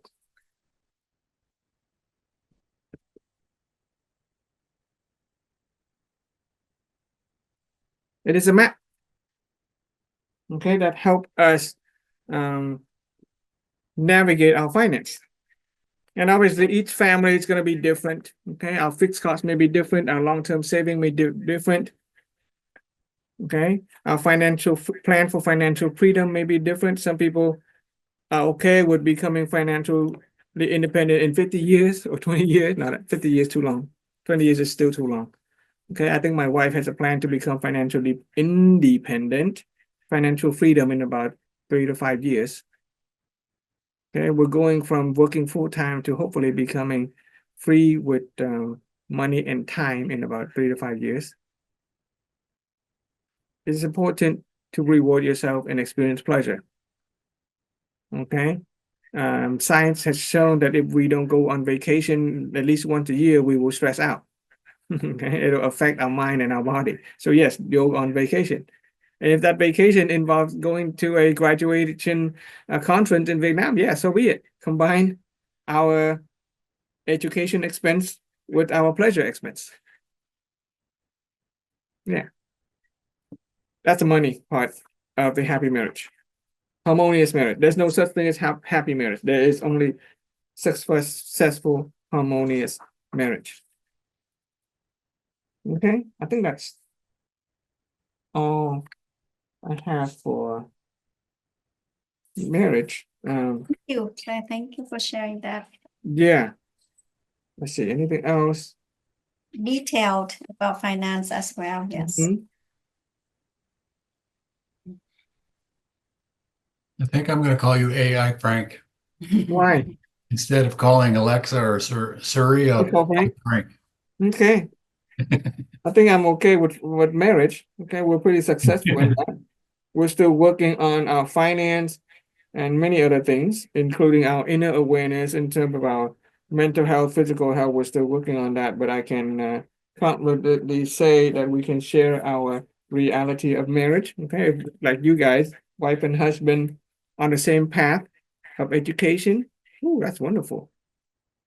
Common language also implies common awareness and perception. Okay. It's not just the 5 languages of Gary Chapman.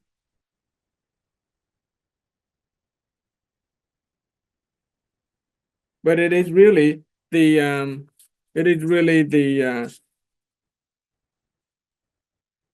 common language. It is the right here, the common language. It is also common awareness. Okay, common awareness and perception.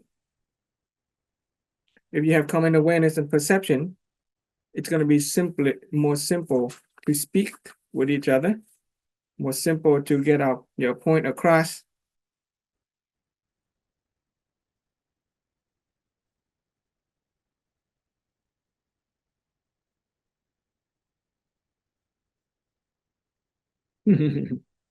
Okay.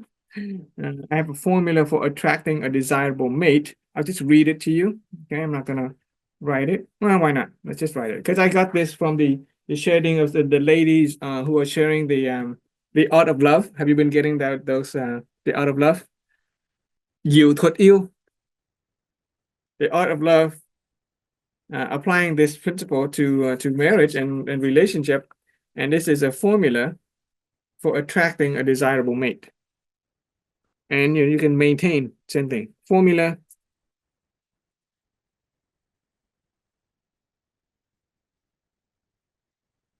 for attracting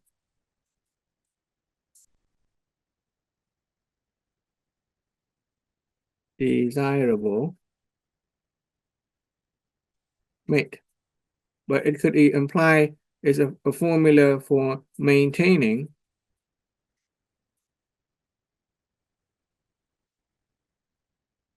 harmonious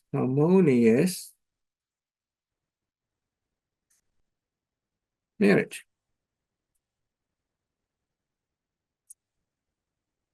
Number one, simple. Happy with self. Okay, what that means is serenity, magnanimity,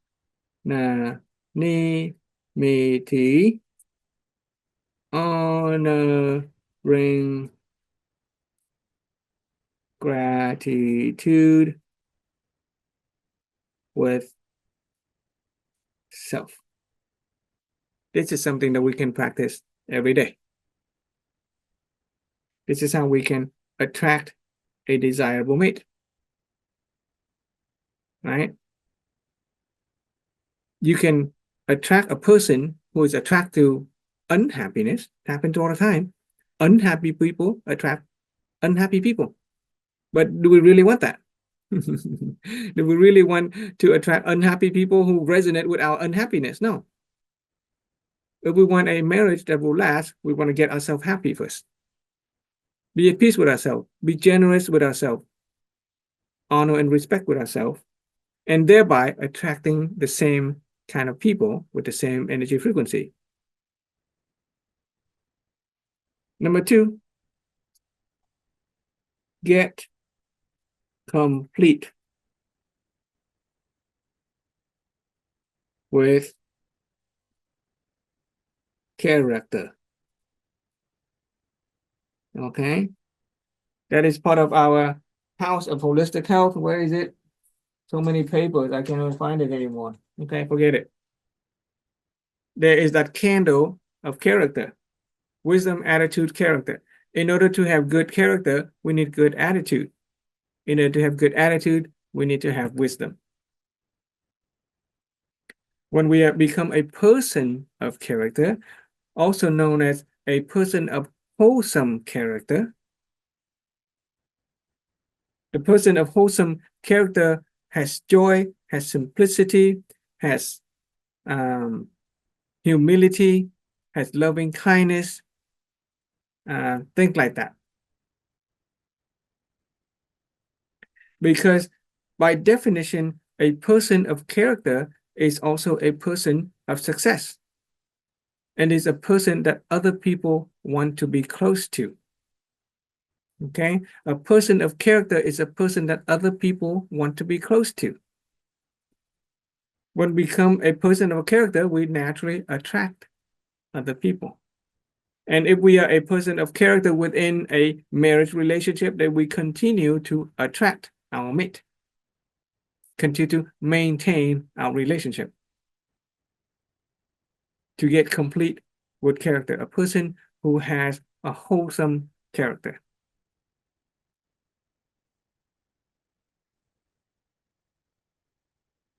Number three,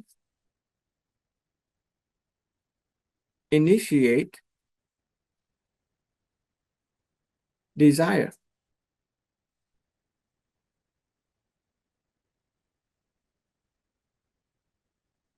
Okay.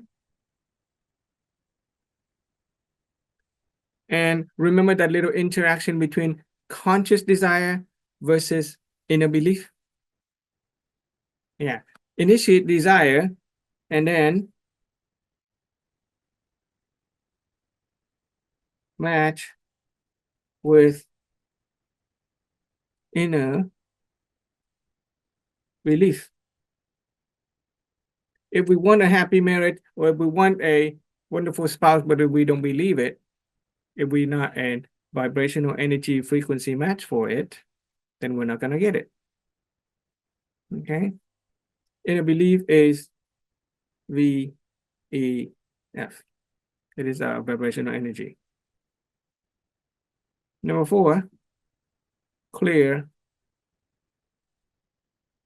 images. Okay? Know what you want. If you're in already a relationship, continue to create positive mental images.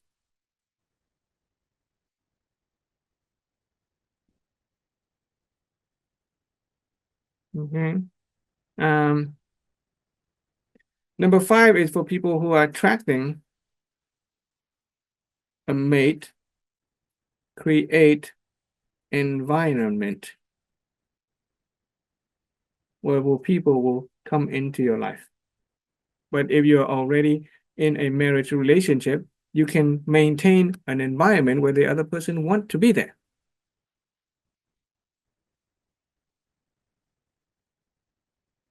Six, be proactive.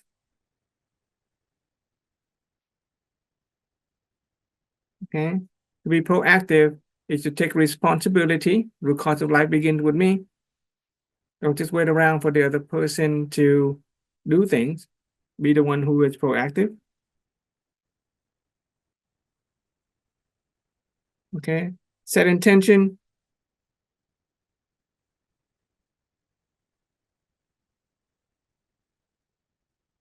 There's a power in intention. Number 8, apparatelle.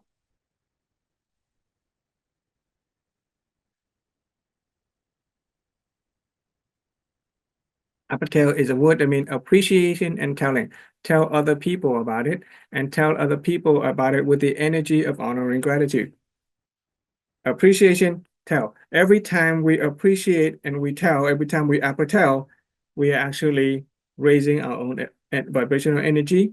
We are getting clear with our mental images. We are reinforcing our favorable concept. So I just pulled this right out of the sharing on the art of love by some of the ladies from the WIT courses.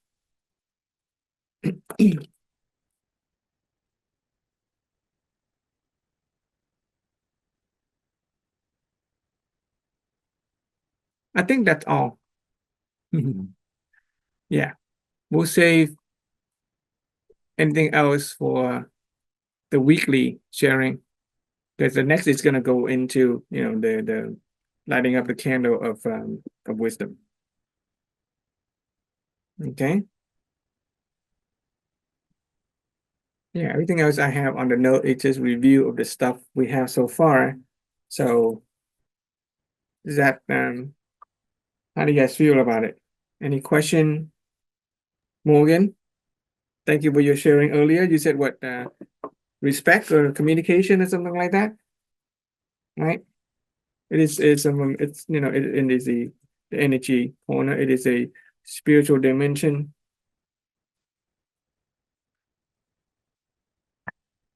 You guys think that you have enough source concept to coach other people? Very good. I was just wondering, for common awareness. Uh-huh. So a person who would do personal growth and a person would say, "Oh, I'm good enough. I don't need personal growth." Mm-hmm. What you do in that situation? A partner says, "I'm good. No, thank you. You do you." Well, why would you want to Yeah. change anybody? Why would you want your partner or anybody to go through personal growth? So just do it for myself, and then the partner see it and do it, because Yeah, it's a when it says common awareness. Yeah. You Why would see, you want anybody to take this course? Why would you want anybody to go into the Zoom? Is it because we see they have problems that need to be solved? Do we see a problem in the other person that we want to fix them? No, there's no no, people. No, I'm Yeah. just saying, if I were to see a couple Mm-hmm.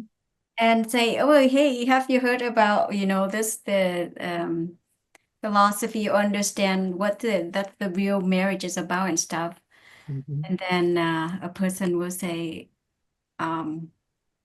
well, for example, the man will do, "I've done a lot of personal growth and stuff, and my partner here does not want to do it. And so, do they Mm. have the same common awareness? That's what I meant. Okay, so if we are encountering, we're saying something and we're encountering a person and their response is something that is not what we want. Mhm. What we want is they would say, "Oh yes, show me where the courses is so I can learn it too." But if Wow. we're encountering, we're sharing this information and somebody saying, "I don't need it," or "I've already gone through plenty of personal development courses," at that moment in time, realize that we are encountering an undesirable outcome. Mm. When we are encountering an undesirable outcome, what does it say about causality? Oh, Agree and disagree with you. Many people doesn't they like to involve with the spirituality lecture, something like that. But for when personal it's growth, talking period. about the financial, they don't want it. They don't want to share. They don't want to listen. I agree with all. Yeah, people are different. When we encounter a response from another person and it is undesirable or negative against what we want, then by definition, the outcome is undesirable. Therefore, the seed within us is not good just yet. Good seed, not good seed yet. Yeah. So it is not about it's not about them. It also means that there are some universal principle and natural law that we are not aligned ourselves with just yet. Just not yet. Okay. So we go back, we study, we take a look at ourselves, we take a look at the universal principles and natural laws. Usually it is the circle of knowledge because we'll communicate with another person and we're trying to give them something from we're trying to speak to them from our circle of knowledge. And immediately when they hear it, they close the door because it falls within their circle of knowledge and they either disagree or agree with us. And so we have not contributed any new value to their knowledge. They literally say, "Oh, they've done plenty of personal development courses. I don't need any more." It's like for me when I took a few classes with you before we went to that offline course, and I was still not 100% about it. I went through the offline course, and I was starting to wake up a bit. I thought, well, okay, maybe I'll take Mentor 7, and I didn't decide then either. But it was after going through a few more classes with you. You make it easier to understand for me, and I made up my mind. Nobody told me. I made up my own mind that I'm taking Mentor 7. Yeah. And that's my goal now. Yeah. But when we encounter another person and we're trying to introduce a new knowledge or give them advice and they don't accept it, it is only because we have not gotten into their circle of knowledge. We are still trying to speak from our own circle of knowledge. Got it. We don't fully know them just yet. Mhm. And just go back to getting to know them. Okay. Ask with humbleness and sincere desire to know. Detach from all that we know. Old Master Monk has erased his mind from everything that he's read. This last 24 hours, erase it. Forget that you know anything about wit. Oh, can you do that? Can we actually let go and detach?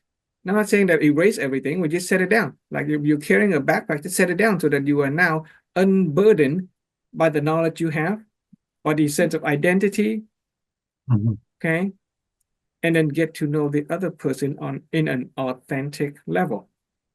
First, yes. And when we truly, fully know them from an authentic level, we essentially become them. Mhm. then we can speak to them as if they are speaking to themselves. We know exactly what they need. We know exactly what they want. And then we will offer the appropriate suggestion or guidance or direction. Maybe they don't need to take this class. Why do we assume they need to take this class? Well, not taking this class, I don't assume yet. No, it's just to share with the knowledge I have. I would ask, what is the a lot of people get into marriage and they don't know real meaning behind the marriage and the real definition of love. So I just want to share with them those kind of information. It's just not I'm going there and wanting to have them to take WIT courses or nothing like that. Mhm. Yes. So Yeah, I get what you're saying. Okay, I did run into that issue all the time. Okay, Yeah. but it is often the case that we'll talk about wisdom later. Yeah. Oftentimes it is the case that the way we see another person is not what who they really are. We are projecting our desire onto them. We want them to experience happy marriage or whatever, but it is the projection of our desire. Very good. Okay. Yeah. Because it's not their desire, it's your desire. Yeah, it is your desire for them, but it's not their desire. Mm-hmm. We can give them the gift of our gaze, which we can see the potentiality. We can see that, okay, so this is a person who can potentially transform and experience a happy, healthy marriage like the one that I have. But in order to do that, we have to be able to detach from our own perception, our own desire, our own human nature first, so that we can see them with the true seeing. Get into that circle of knowledge. Right? Just get to know them on their own frequency first.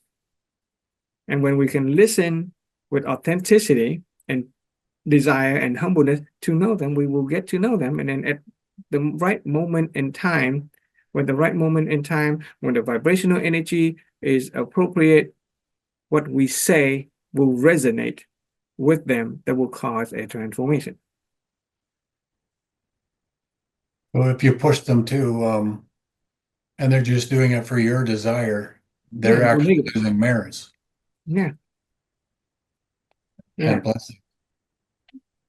If we pressure another person, then we initiate our own desire for ourselves to be heard, the desire to be heard, the desire to express, that's fine. But it can, the desire for ourselves, the more we try, the more we go negative. And when we go negative, we're not going to get positive results. Yeah. And that's why we take refuge in that wrap, take refuge in that serenity, just kind of listen with our true seeing, give it a space, and different circumstances are going to be different. Okay, it is Master Thorn's default response is to not answer that kind of question, that hypothetical question, because each person is different, each case is different. One person to another. Basically going through the motions. Huh? They'd basically just be going through the motions Yeah.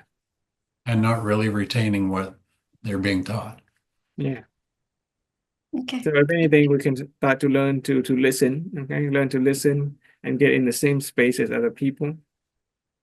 And we work on our own. We work on our own character of joy, simplicity, wisdom. Work on honoring gratitude and all of that stuff. And when our reality is the reality that they want, if what we have is what they want, then they're going to come asking for it. They're going to trying to, we have something that we think is wonderful, but if that's not what they want, they're not going to get it. They're not going to want to ask for it. But if what we have is what they want, then they're going to come asking. They're going to want, and then you can give simply. Thank you, Frank. Okay. We'll resume on Wednesday. Okay, I think Wednesday we just finished the discussion on the level 3 wisdom. If you haven't had a chance, go ahead and review the recording. It was kind of interesting. I had a pleasure of meeting and speaking, with several native Vietnamese student and participant. I get to know them. And most of my Wednesday sharing, I am doing the talking. But in that Wednesday just passed, I spent an hour talking to a participant in Vietnamese, getting to know him, discovering that there are wonderful people out there, wanting to do charitable things. And I spent an hour talking to a gentleman, and then at 7 o'clock, an hour later, a lady came in, and I shared it in English. She did not speak English very well, but she shared her lesson impression in Vietnamese, and she got the material. So it was kind of fun, a unique experience. So go ahead and review that. When we come Wednesday, we are going to light up the second candle in our House of Holistic Health, House of Holistic Wealth. It is the candle of attitude. Okay, and this time after attitude, I'm going to try to focus on the character, because the last season we did not speak much about character. We spent much time in the integrity, but this season I'm going to spend more time in the character. And then in a few weeks, when I study some more on the master's course, which deal with the principles and the laws and more formulas. So you have one formula, just very few formula. We'll learn about formula. We'll learn about what is it? Passcode. The passcode for a life of wholeness, the life that we want, is very simple. We have the code is 3773. 3, standard reference system. We already have that. Standard reference system.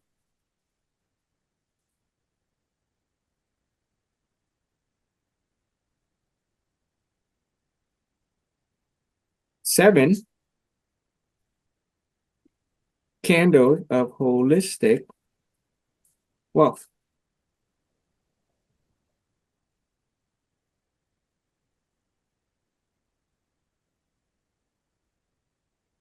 7, acts of giving.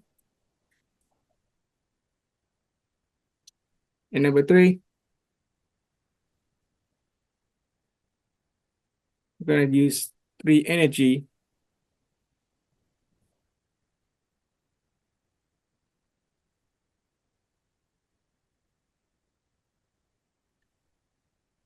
Serenity, magnanimity,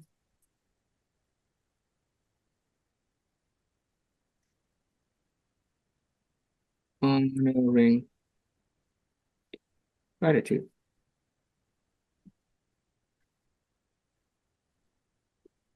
This entire course can be summed up in 4 numbers. 3773. Secret code to happiness.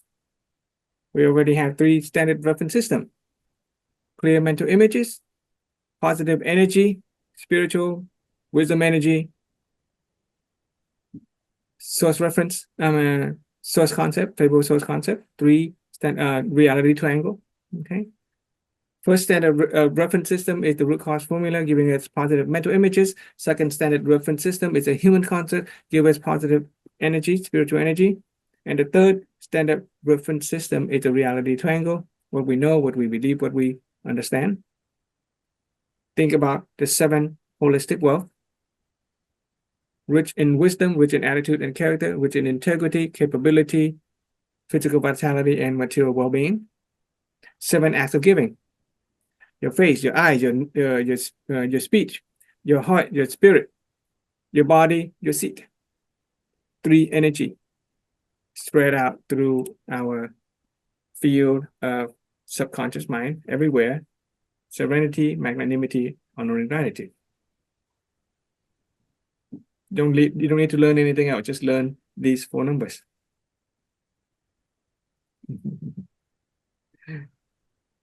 Okay.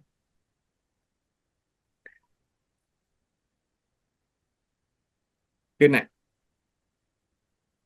Thank you very much, That's it. Frank. Frank, that's done? Huh? Done? We done? Yeah, we're done. I don't want to talk anymore. Okay, yeah, I know. Unless you have more questions and you have to have more sharing, maybe, time for you guys But to I just speak.